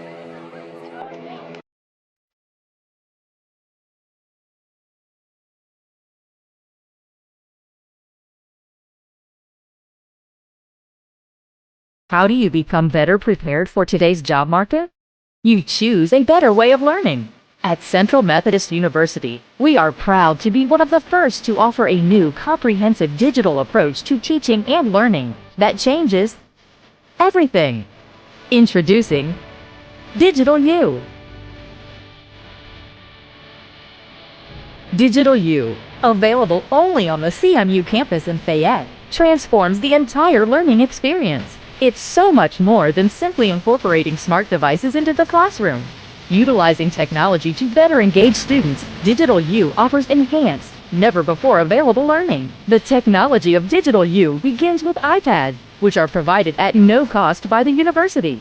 Over time, fewer textbooks will be needed, which should mean lower cost for most students. At Digital U, students will learn in the same way in which they live, with the access and ease that only this level of technology can provide.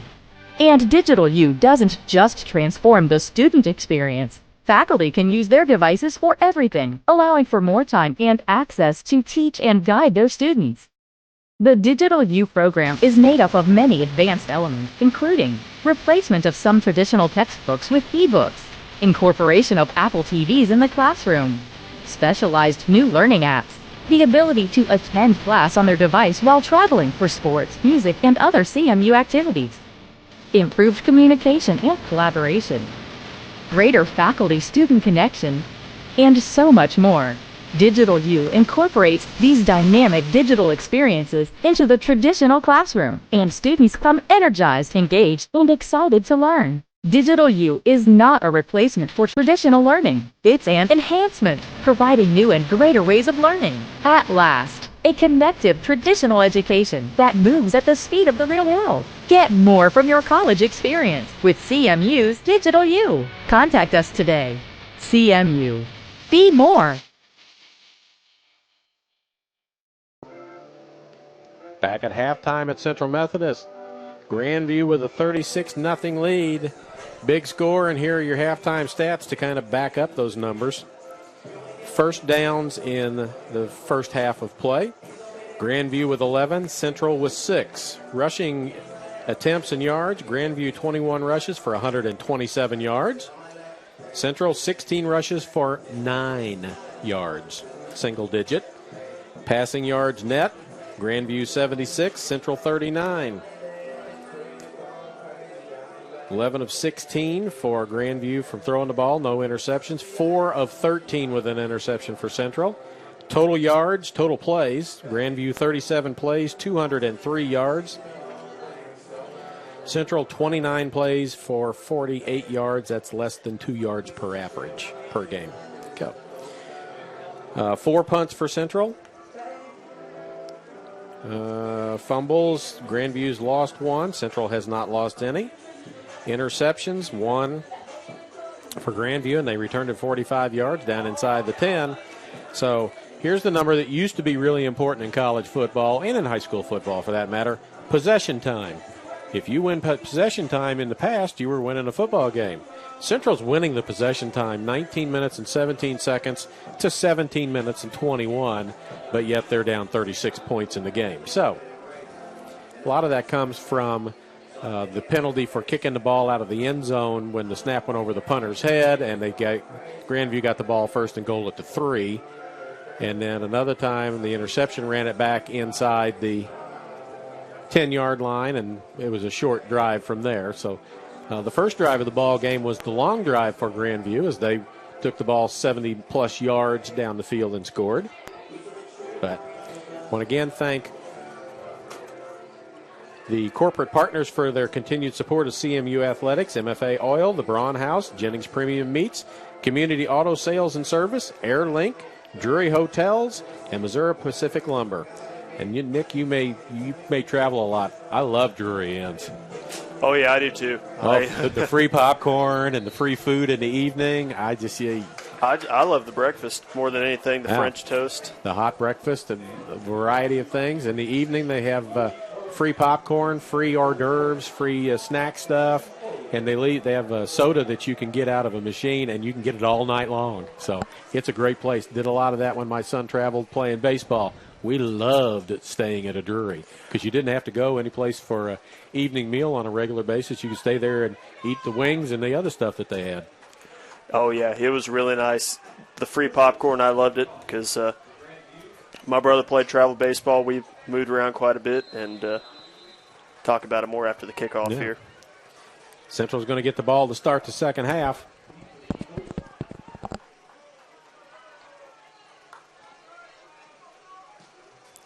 New kickoff man, but he's going to blast it into the end zone anyway. That's not Hamilton.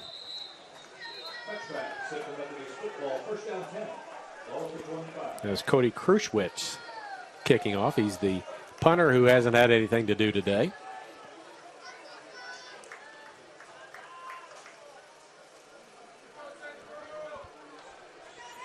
Yeah, between ball games and racetracks, we love Drury hotels.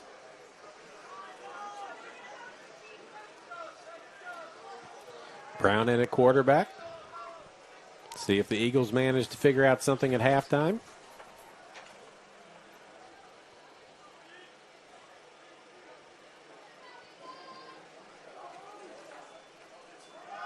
Handoff to the load in the backfield.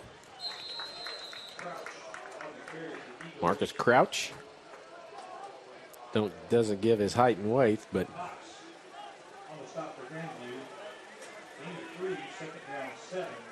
looking on the 2 deep chart, and he's not listed over on that as either. So Another Texas product. He is out of Terrell, Texas. he picked up 3 on the play. So second down and 7.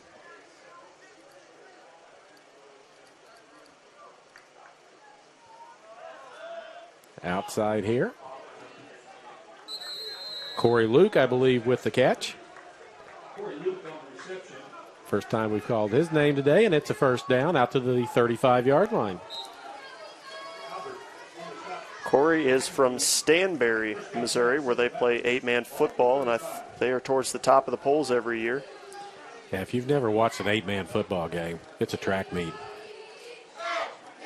This is Aldridge fighting for some yards. Gets out to close to the 39 before he's pushed back. Stanberry fans are happy after their game last night. It was 2 state-ranked teams playing against each other, but they eventually won that game at 36-34 over North Shelby. Justin Carroll and J.D. Fox on the tackle. It's a pickup of 4 on the play. He's second down and 6. And that's not the only thing that Stanberry's good at, too. Solid basketball program and track as well. Under pressure, another out to Luke. Hangs on to it. It'll be about a yard short, maybe 2 of the first down, but it's a pickup of about 5, and it'll be third down and 1 from the 44. Gain of 5 on the play, third down 1. Ball at the 44. Got a player down. Thought maybe he was tying his shoe, but he's down for the moment right now. And they tell him just to go ahead and lay down instead of just being there.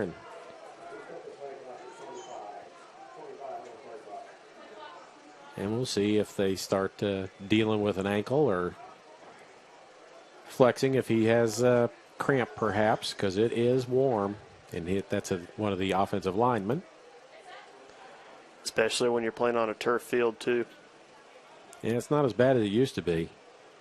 The real AstroTurf fields from way back when were considerably hotter than these are today. I remember watching baseball games where it would be 90 degrees and they'd show the thermometer down on the field and it was 120 something. That wouldn't surprise me at all. And that is number 75, Chris Turner, senior offensive lineman from Memphis, Tennessee, coming off.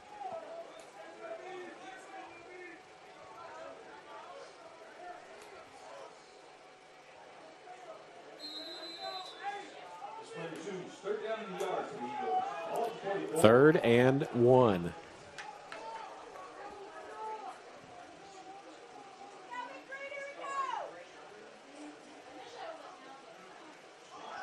Aldridge going to get the first down. Tripped up, and that's by Fox. We've called his name quite a bit. I'm getting familiar with him. Or by Mike Knox. Fox is 43. Knox is 45. First down, 49-yard line in Eagle territory. 12:35 on the clock and counting. So a nice long drive and some points would be nice. Would be a good thing for the Eagles right now. Taylor in motion. Resets in the slot. Flushed. Looks downfield. Taylor's open. He's got it. Inside the 10, inside the 5, down to about the 4-yard line.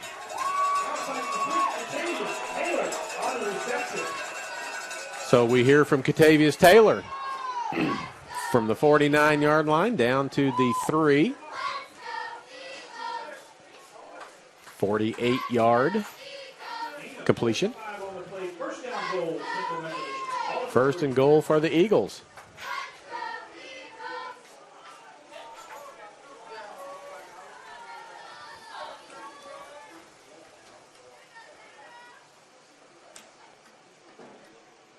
Two backs with Brown now. Going to throw to the corner to Taylor. He makes the catch. Touchdown.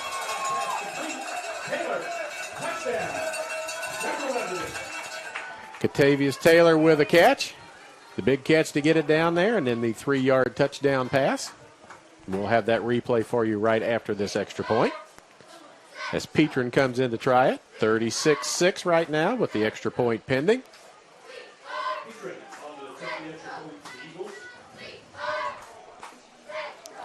And Nick's looking. He gets a chance to select whichever clip he likes.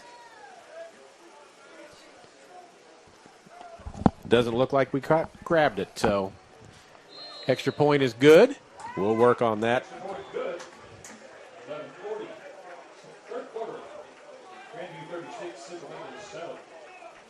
There it went. All right, well. Let's see.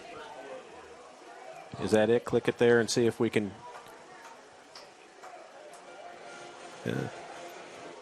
see if you can fire it in some way. Doesn't look like you can.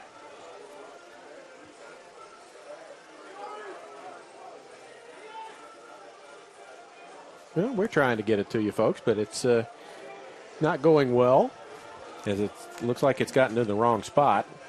But it was a 2-yard touchdown pass, or 3-yard touchdown pass.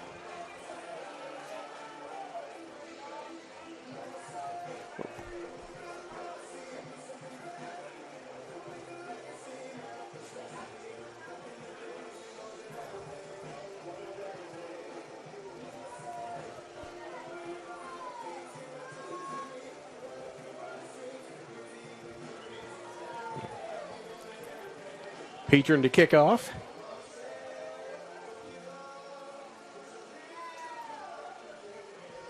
(36-7), so a little life in the Eagles right now.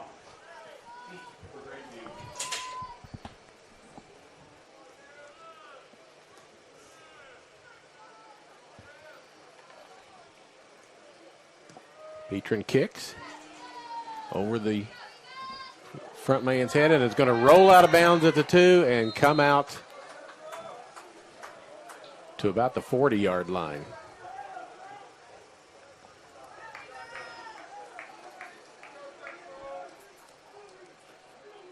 It was a good kick. It went sideways and went out of bounds. As they're trying to figure out where they're supposed to put it. Petrin's kick sails out of bounds. Vikings take over first down 10. Ball at their own 35. So 35-yard line is where it starts. And Bransfield back in at quarterback.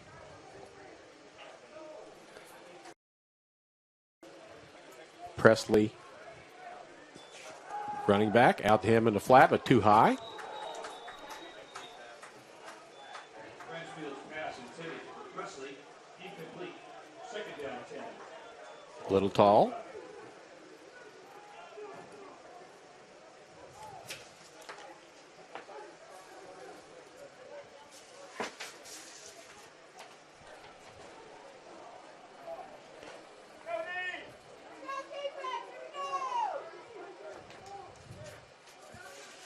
Second and 10, under center. Hand off to Presley, up the middle.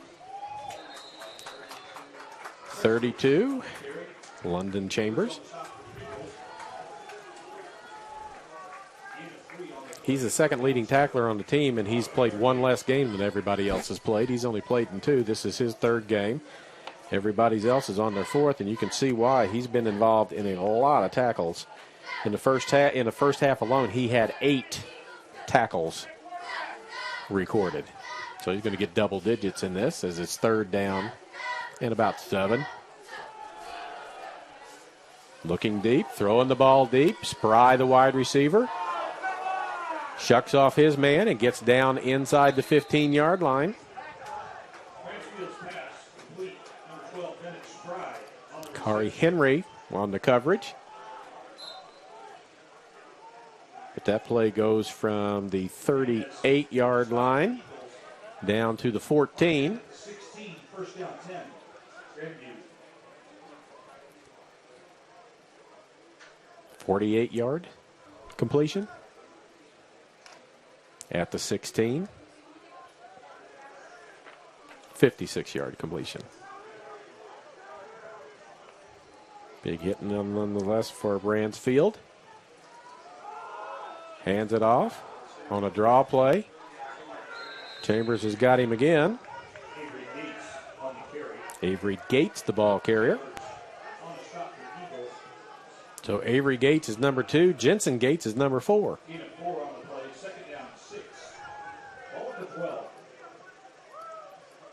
Bennett Spry is the wide receiver. He checks back in, that just made the long catch moments ago. Just joining us and you're from the Grandview side and wonder where your quarterback Johnny Sullivan is. He was hit with a targeting blow that got a player ejected. Walked off on his own, but has not returned at this point yet. There's one of the Gates, shifty, and into the end zone for a touchdown. That's Avery Gates. His first touchdown of the season. And 42-7 is the score. 9:30 to go here in quarter number 3.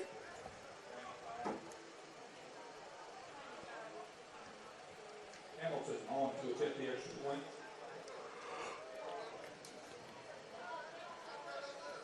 Hamilton with Spry holding. Kick is on the way.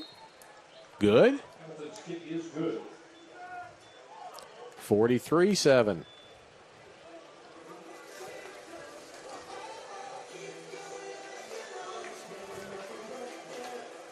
Community Auto Sales and Service is a one-stop shop for all your automotive needs. From brakes, tires, and oil changes to front-end alignments, engine repairs, batteries, and state inspections, they have everything and can do anything to keep you on the road safely. Proud supporter of Eagle Athletics. But you see the pom-poms, the dance team, all here. That dance team is called High Energy, and that certainly appears to be an appropriate name.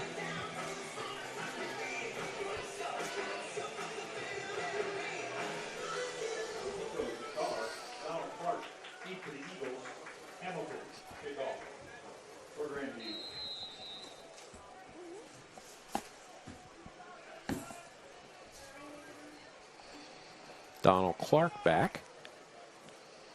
That's where he's been kicking it, and that's who's going to get it. At the 1. Tries to cut back against the grain. He's going to get out across the 20, but not much more than that.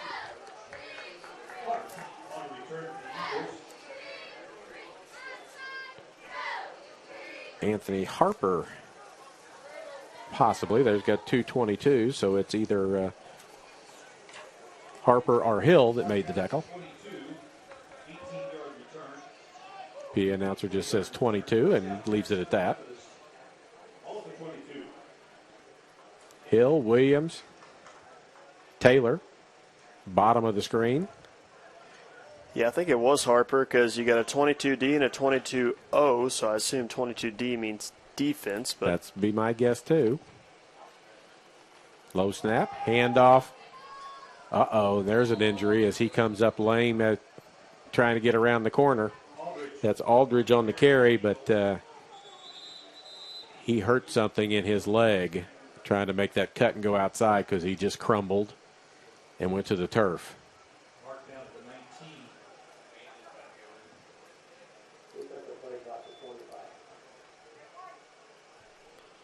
They're going to tend to him. We'll tell you that again.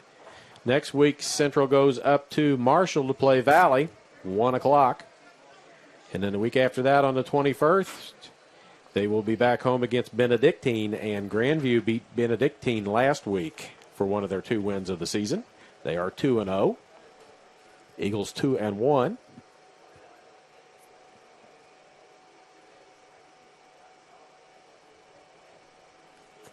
And I'll be like, this is hockey or something. It's a lower body injury of some sort.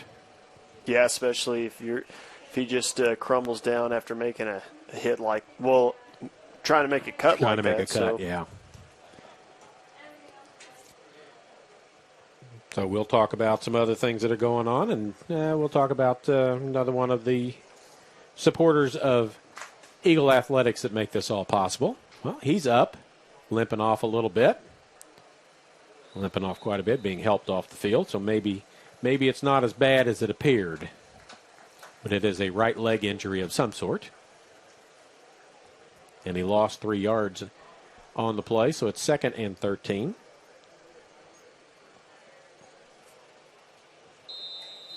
As play resumes, 2nd down, 13. Start the clock. Ball at the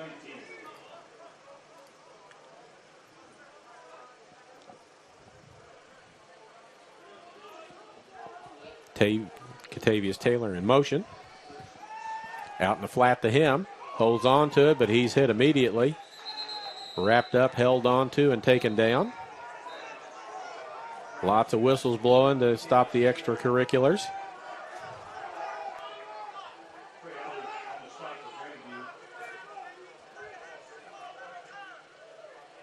Trey Albert from Eldon, Iowa, makes the tackle. No gain, and it makes it 3rd down and 13.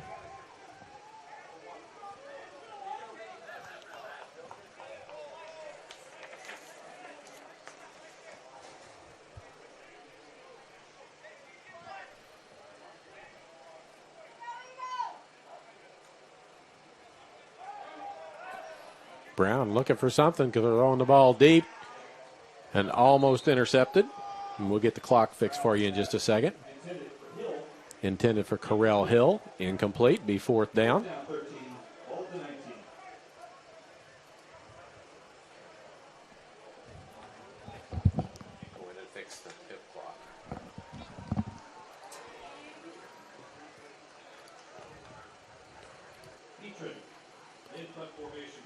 Petrin back. Going to stand inside his 5-yard line.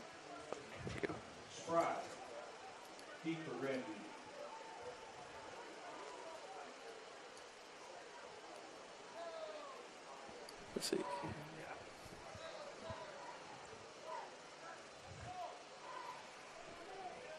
Gets it off, end over end, right at midfield. Fumbling the ball is Spry, but he recovers it. There it is. Now we got the clock back. Yeah. That looks better.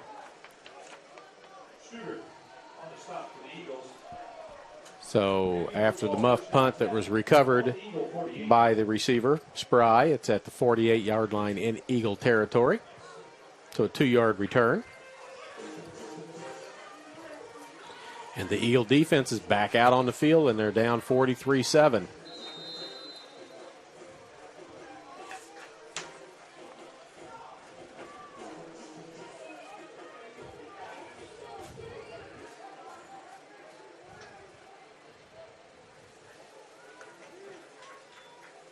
Bransfield, deep out, double move, run for a touchdown.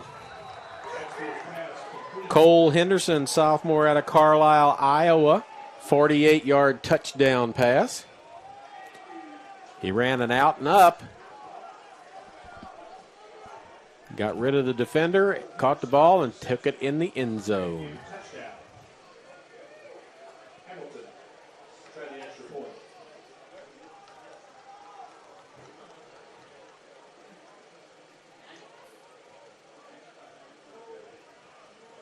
Hamilton's extra point. Takes a short step, pops it right through. 50-7.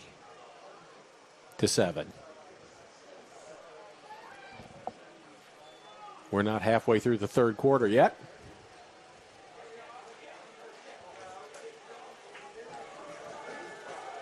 Grandview University is from Des Moines, Iowa. Made the 4-hour trip down here to Fayette. And so far it's been for them.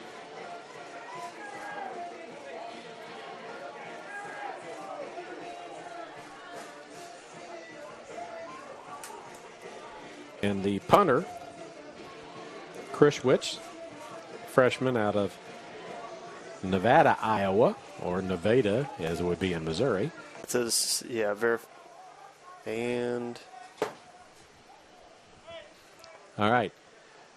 Lost the stream for just a second, lost our connection. Central tries to run the ball to no avail. Kickoff was run out of the end zone out to about the 24-yard line. That play was the first play from scrimmage. It was a run, and it loses about 5 on the play. Also 5 on the play. Second down 15. Out to 19. So 2nd and 15. Yes, about the technical difficulties there. Just stream just all of a sudden died, but luckily we were able to fire it back up. And you only missed one play. Brown. Hill in motion. Resets. Goes right.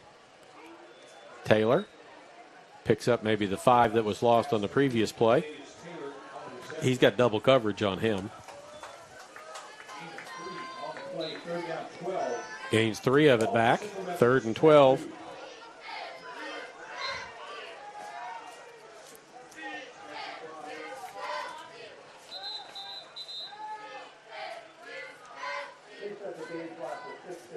Referee's having a hard time.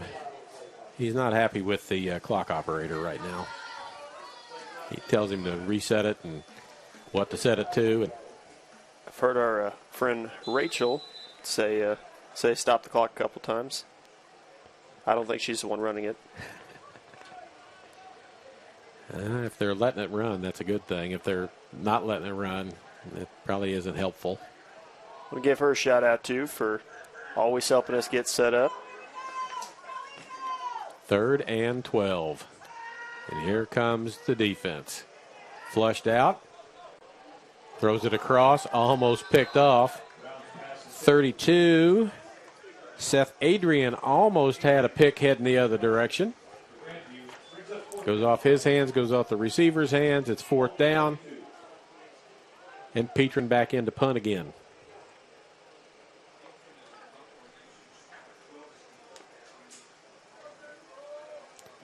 And Spry now is back. Bennett Spry from Oskaloosa, Iowa.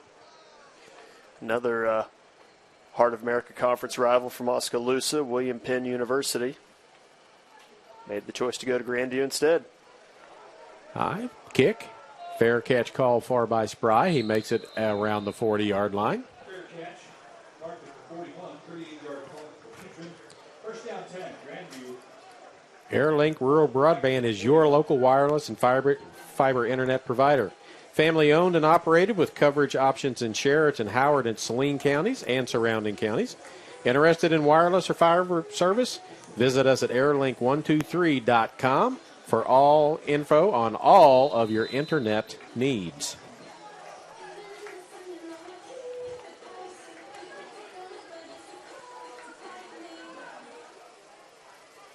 Back on the field is the offense. Quarterback still the same. Now we've got a new running back. This is 22 on the offensive hill, and that's Casey Hill. Picks up 6. 2nd down 4.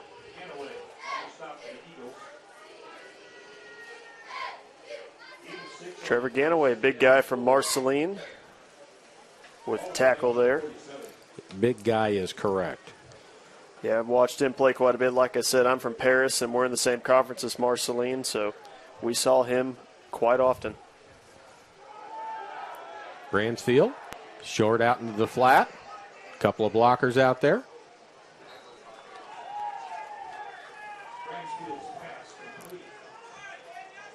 And it was Jory Maddox flying over the top.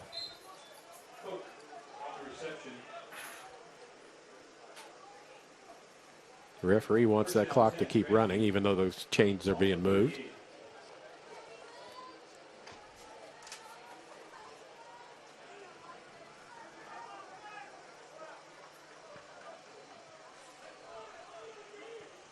First and 10, inside the 40.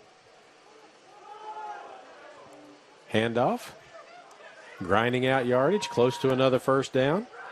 That is Casey Hill again, sophomore. Maddox on the stop for the Eagles. Gain of 9. Give Jory Maddox another tackle. 4:50 to go in quarter number 3. Like I said, Jory is from Palmyra, former Panther. Fairly local product. Yep, not too far of a drive. Bransfield, senior quarterback out of Norwalk, Iowa. Turns and hands it off. And just chewing up yardage and chewing up time. Casey Hill again.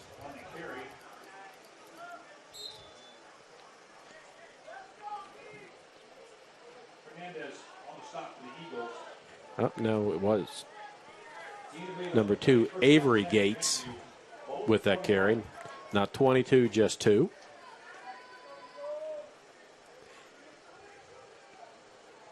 Out of Ankeny, Iowa. He's the deep back and the eye. Jet sweep, left. And that's number 6. That would be Nick Danielson. Kari Henley with the tackle. Gain of 2 on the play. Second down, 8. Ball is just inside the 20.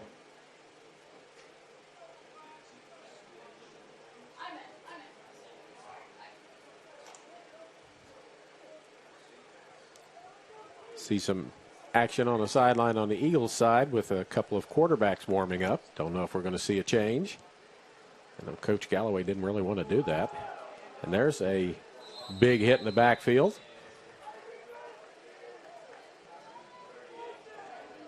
And that was the big hit was put on by Jalen Riggins,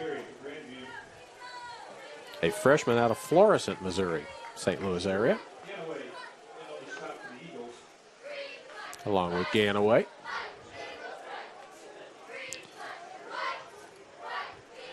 Loss of 4 on the play. Third down, 12. 3rd and 12. Ball at the 23. 2:44 to go here in quarter number 3. Bransfield looks right, throws right, tipped at the line of scrimmage and falls short. And it'll be 4th down. Number 6, Danielson. Pass was broken up, number 25. So it's about the 23-yard line. It'd be about a 40-yard field goal attempt. It looks like they're going to stay out and go for it. Or at least that's what they're talking about doing. Got plenty of time on play clock's at 20 right now. So 4th and 12. It's like 2:32 left here in the 3rd.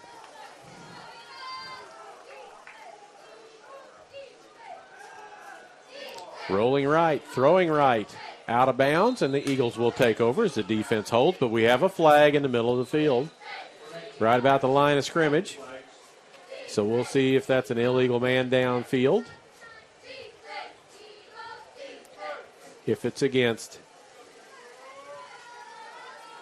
Grandview, it will be declined. Chop block against the offense, it'll be declined. The Eagles will take over. Then Jalen Brown comes back out. Coach Callaway does not want to use his backup quarterback. He's trying to redshirt him for the whole year. And that is Paxton De Laurent from Camdenton, freshman. Trying to save that red shirt for him so he has 4 years of eligibility left because coaching staff think he's a real deal. Brown, senior, throws long to Taylor. And Taylor has to play defense and knock it down and knock it away from the defender. And that was Gianni Angelo, who had an interception in the first half and ran it back down inside the 10. To Lauren, like you said, Camdenton, Missouri, home of the Lakers. And if there's a lot to like about him, I'm going to try and find my central depth chart because he's listed as the backup quarterback. They list him at 6'5", 220, freshman. I would make the prediction that he is hard to sack. Well, he's going to be able to see over the line. Running play gets nothing, loses a couple of yards. Marcus Crouch on the carry.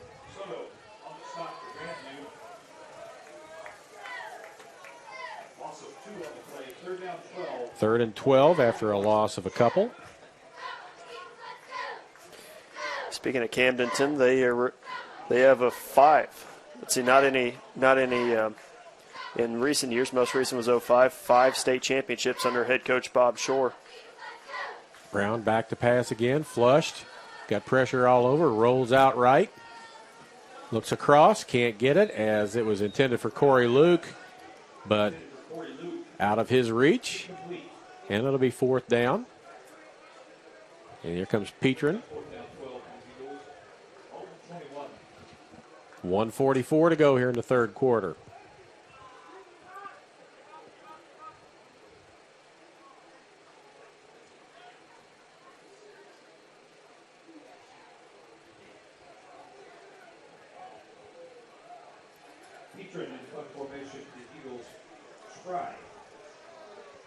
Bennett Spry stands back at his own 40 for this punt. Petrin stands at his 5. Drops the ball. Picks it up. Tries to run with it. Going to be sacked. That's the second miscue in the punting game. Snap that was high went over his head early in the ball game. Ended up being first and goal from the 3. This now gives them the ball around the 13-yard line, 1st and 10. As the wheels have come off the bus. And De Laurent starts playing catch again. Did some more research on Camdenton football. In time, junior and senior year, they went 23-3, 12-1 last year. Quarterback keeper. And I think it's a new quarterback, and they knock his helmet off, and there go the flags. Quarterback, whoever it is going to have to leave for a play because his helmet's come off. And I'm looking to see if they can get the number before he walks off. He hits number 9. Personal foul against the defense. 9 is Drew Adams, a junior from Mount Vernon, Iowa. So this will be half the distance to the goal line. Since there was a penalty on it, he may not have to leave the ball game with his helmet coming off. Like I said, Camdenton, when we were talking about Paxton DeLaurent, they went 12-1 last year. Their only loss was it was not in the state championship, but they were eliminated by the eventual Class 4 state champion, Webb City. And there's a familiar name to Missouri sports fans in high school football. Yes, sir. Adams trying to find somewhere to go. Going to be dragging along a couple of people. Robert Rogers in that pile. Webb City holds the distinction right now of the most state championships in football, along with Valley Catholic. I believe it's 16 right now, or 15. They both, Webb City won a championship last year and took the lead, and then Valley came back and won, and they took it back and tied it back up again. So, just little tidbits. Adams hands it off, and that's 25. Bryce Walker on the tackle, right in the middle of it. And Charlie, did you say 15? 15 or 16. Yes, that is correct, 15. Yeah. Between all the sports, Webb City has 21 state championships. Between all sports, 15 are in football. Walker makes the tackle. His helmet comes off. He has to leave for a play. It is 3rd and goal from about the 9 while we have a discussion about something.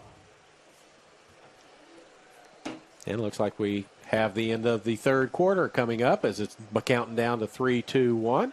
We'll take a 30-second break and come back for quarter number 4 with the score. Grandview 50, the Eagles 7 here on the Eagles Sports Network.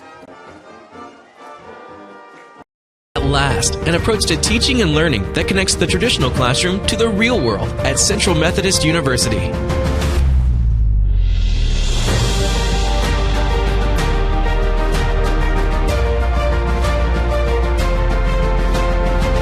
Now you can learn the way you live and the way you'll work with the new Digital U, available only on the campus of CMU. Be more.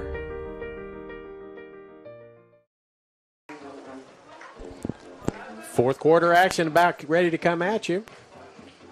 It'll be 3rd down, I believe, as I wait for this chain crew to go from one end of the field to the other. It'll be 3rd and goal for Grandview. The Vikings in scoring territory again, as they've already put 50 on the board in the first 3 quarters of this game.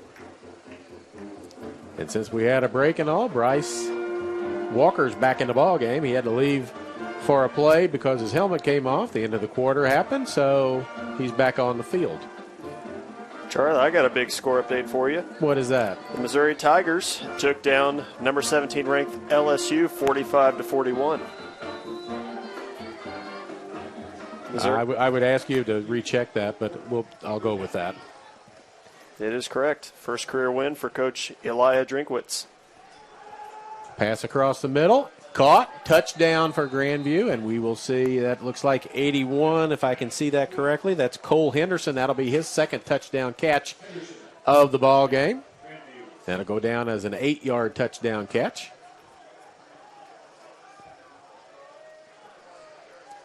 56-7, pending this extra point.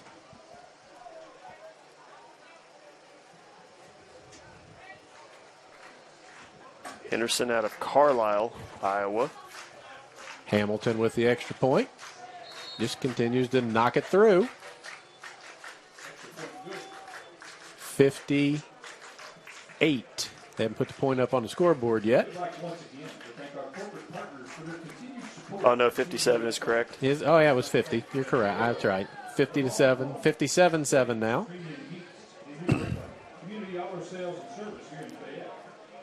10 seconds into the 4th quarter, De Laurent's down there lobbying for some playing time.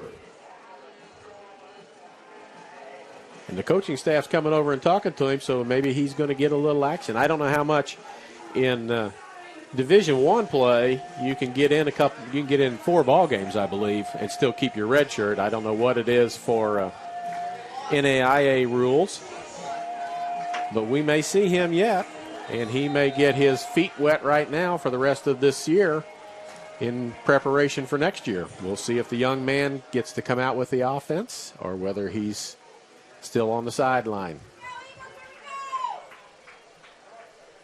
Hamilton back to kickoff.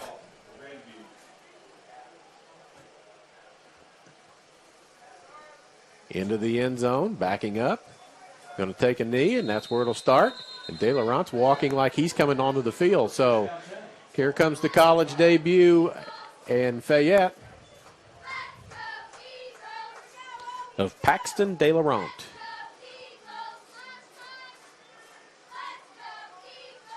He keeps wanting to walk out there, and they keep talking to him.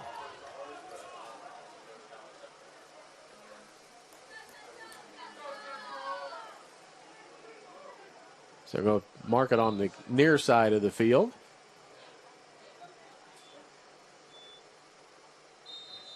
And they start the play clock. And here comes the first play from scrimmage for the young man from Camdenton. He's got a big wide receiver down to the bottom of the screen. That's Hards. He's 6'7". Handoff, safe.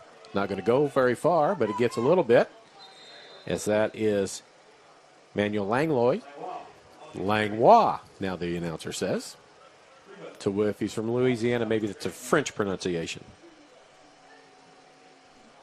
He's from Texas, so what do I know? Gain of 3 on the play, second down 7. Ball at the 28. Hey, he's from Houston. It's close to that. It's close enough to that area. Gain of 3. He's going to get the ball again. Tries to find his way through a hole. Can't find anywhere to go, but he's going to pick up. They may give him a yard on the play. And we could be seeing the first passing attempt coming up for De Laurent. And, of course, congratulations to him. First play at the next level. Like I said, led the Lakers to a 12-1 record last year. Brought them all the way to the Final Four before they lost to Webb City. Tough spot to be put in, but at this point, he's happy to be put in any spot. 16-15 on the play clock. Plenty of time. I'm sorry, not the Final Four, quarterfinals. Excuse me. He's going to have to scramble, and his first passing attempt is going to be a sack. And that's by number 24, Davion Nash. So not much time to throw it, and he's getting his feet wet, and he's finding out about the speed of college football. Loss of 10 on the play. Fourth down, clock running, 13:06 to go. Fourth down 16. Petrin back.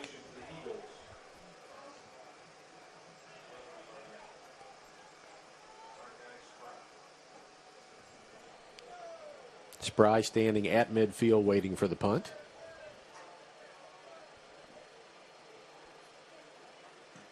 Gets it away. Spry comes up. Fair catch about the 46-yard line in Eagle territory. And that's where Grandview will take over again. First down 10, Grandview.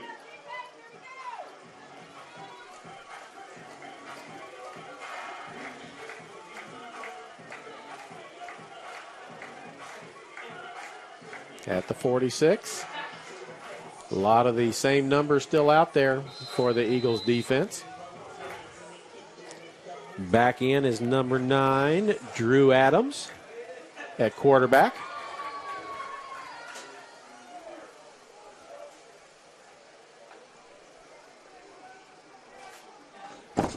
He's got him ready to go at the line, under center. Motion back. Drops the ball, picks it up, and tries to make something out of it. Gets a yard or two out of it. So nice composure there by the junior quarterback.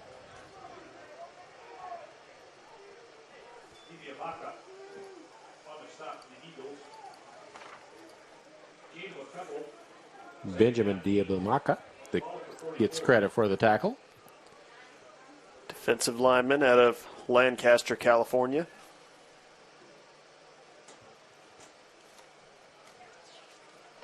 Grandview in no hurry. They have plenty of points and time on their side, and the clock is winding at 11:40 right now.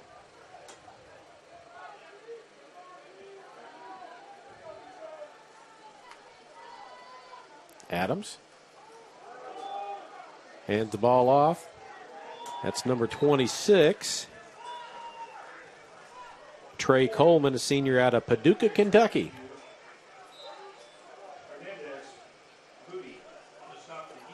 Where I grew up, we get a Paducah TV station. Used to watch Mayfield High School out of Paducah.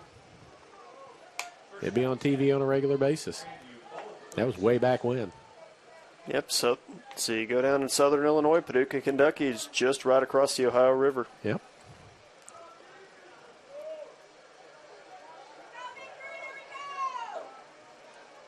The first down run, 1st and 10. I suspect they'll keep that strategy up. They do. Right back up the middle again. Same ball carrier, Coleman. He is a senior getting some work in.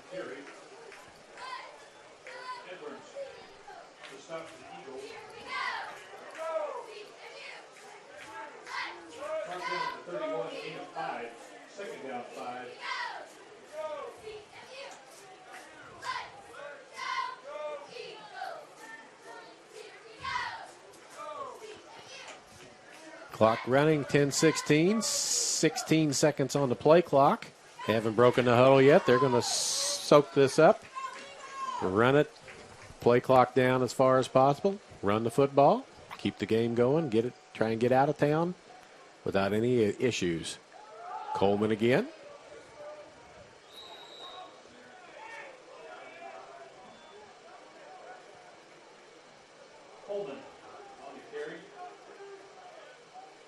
Third down, no gain. Yep, little gain as they reset. Anthony Hernandez. He is coming into the ball game. He was the leading tackler for the Eagles as he had 21 tackles in the first 3 games. We've called his name several times today. London Chambers was only 2 tackles behind him, and Chambers had 8 tackles at halftime.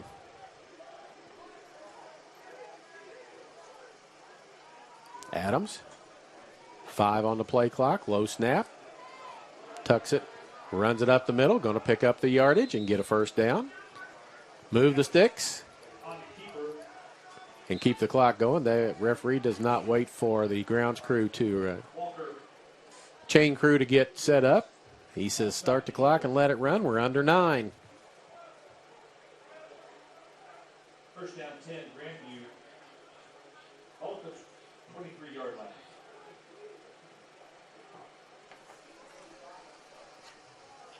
Ball's on the 23. First and 10.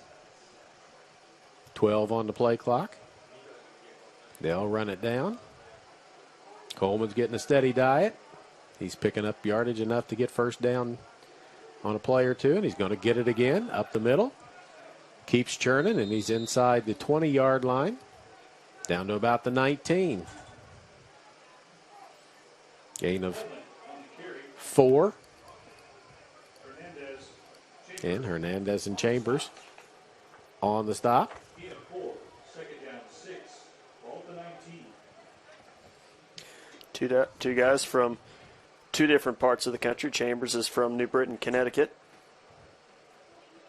where Hernandez, I had him just a second ago, Franklin, Louisiana.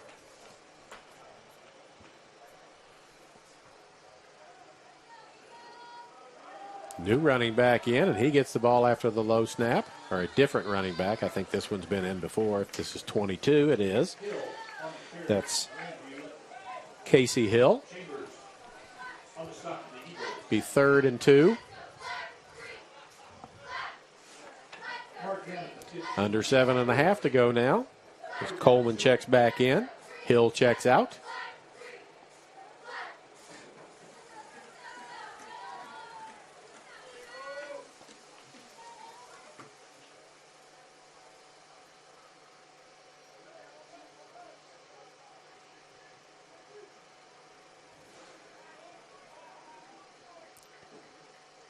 Nothing fancy. Handed off up the middle. And there goes Coleman. He'll have another first down just outside the 10.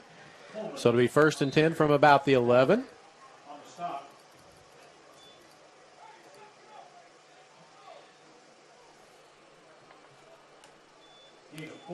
The official on the field is just having a terrible time with the clock operator. He wants it to reset to 40, and it did, and then he started it, and he wanted to reset again, so it just did.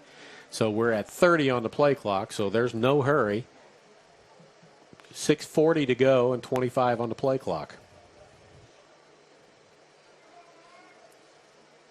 This is sort of the equivalent, the college equivalent of the turbo clock in Missouri high school football. We're 35-point lead. The clock runs and doesn't stop very much at all. Adams, play clock down to 4, gets the snap, hands it to Coleman again up the middle. He pushes forward inside the 10.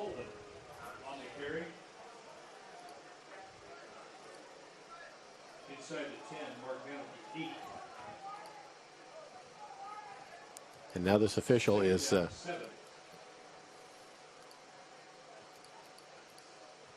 taking his time to start the 40-second play clock. They're taking almost 50 seconds or so each play off the clock. There's 20 on the play clock.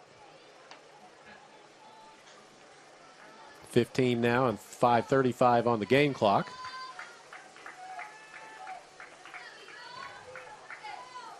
Now they're in an I formation with a fullback. Rollout, going to look to throw. Under pressure, I think it was supposed to be a run all the way, and the Eagle defense plays that very well and takes him down for a loss.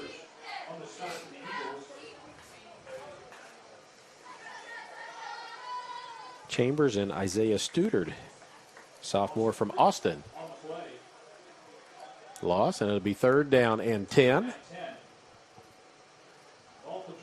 From the 12. 3rd and 11 almost.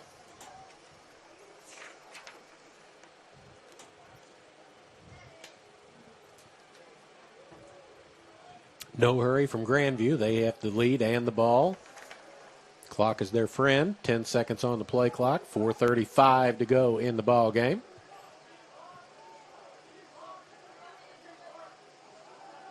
Quarterback draw. That's Adams. He's going to get down to about the 5, maybe the 6.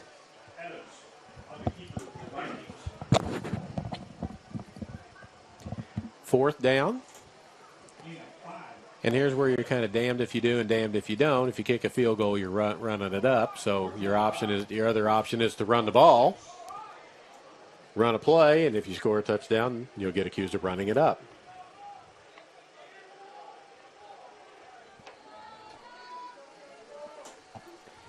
$20 on the play clock, plenty of time. 3:50 on the game clock.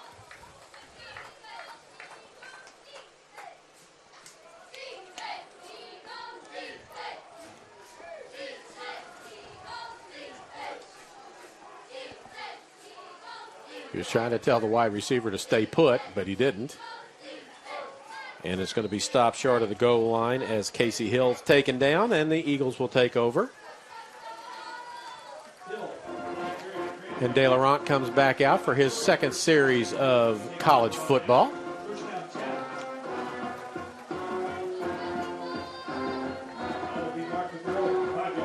Trayvon Hard's out there with him. Hards is a senior. Catavius Taylor is a senior. So let's see who he finds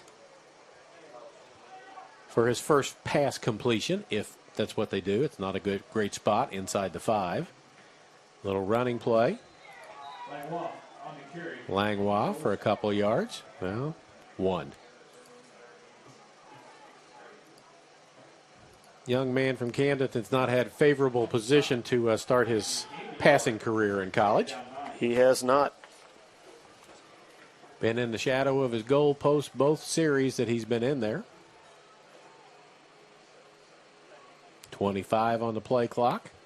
3 minutes to go in the game.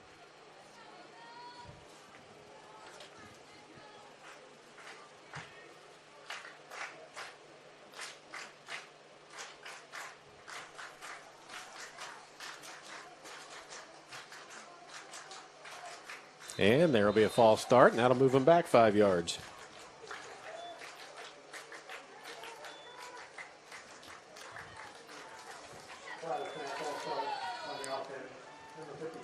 Half the distance.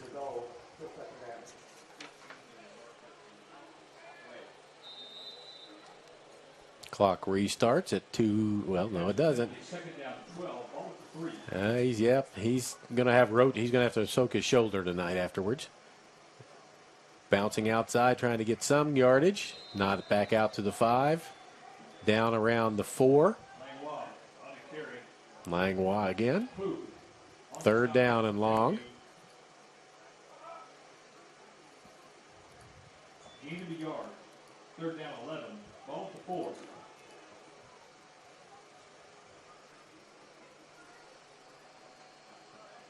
And it looks like the Eagles are almost playing the waiting game now of not getting the ball back to Grandview with very much time left on the clock. And Grandview's graciously not calling timeout. Play clock is at 18, 1:56 on the game clock.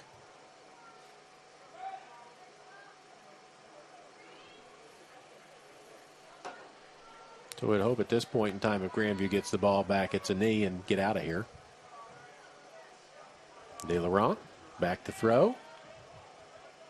Zips it out. Hards has it at about the 15-yard line. 17 Hards with the reception. Trayvon Hards. Clock continues to run. It'll be 4th down and about a yard. So there's his first college completion. Picks up about 9, maybe 10 yards. Congratulations, Paxton De Laurent, the freshman quarterback out of Camdenton, Missouri. Game play clock at 20. Game clock at 1 minute right now.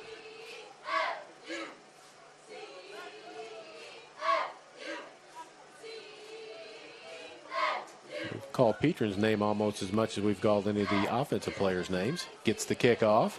It's a dandy. It's going to go across midfield, bounce inside the 40, roll inside the 30. So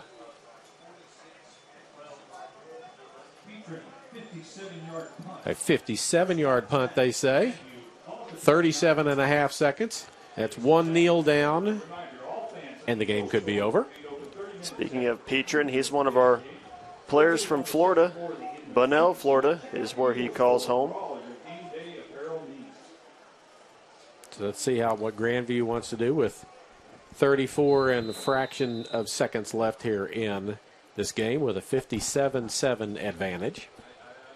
I'd imagine just victory formation here. That's what it looks like they're going to line up and do. Adams under center. Everybody around him. Takes the snap, takes the knee, and that should do it. 40 seconds on the play clock, 32 seconds on the game clock. That will end it unless someone foolishly calls timeout. Teams are staying on the field till the horn blows. Grandview center picks the ball up, and he's going to walk off with it with 11 seconds to go. And that will do it. 57-7 is our final as we count down to 1. And that is the end of the ball game. So the Eagles fall behind early. Grandview piles on. 57-7 is the final score. Again next week, Central goes to Valley to play, up to Marshall to play the Vikings up there, and hope they have better luck against those Vikings than these Vikings. And we'll be back here on the 24th against Benedictine. So, for Nick Thomas, this is Charlie Brown. We're glad you joined us. Hope you enjoyed the broadcast. We'll see you in 2 weeks for Eagle football. Thanks for watching.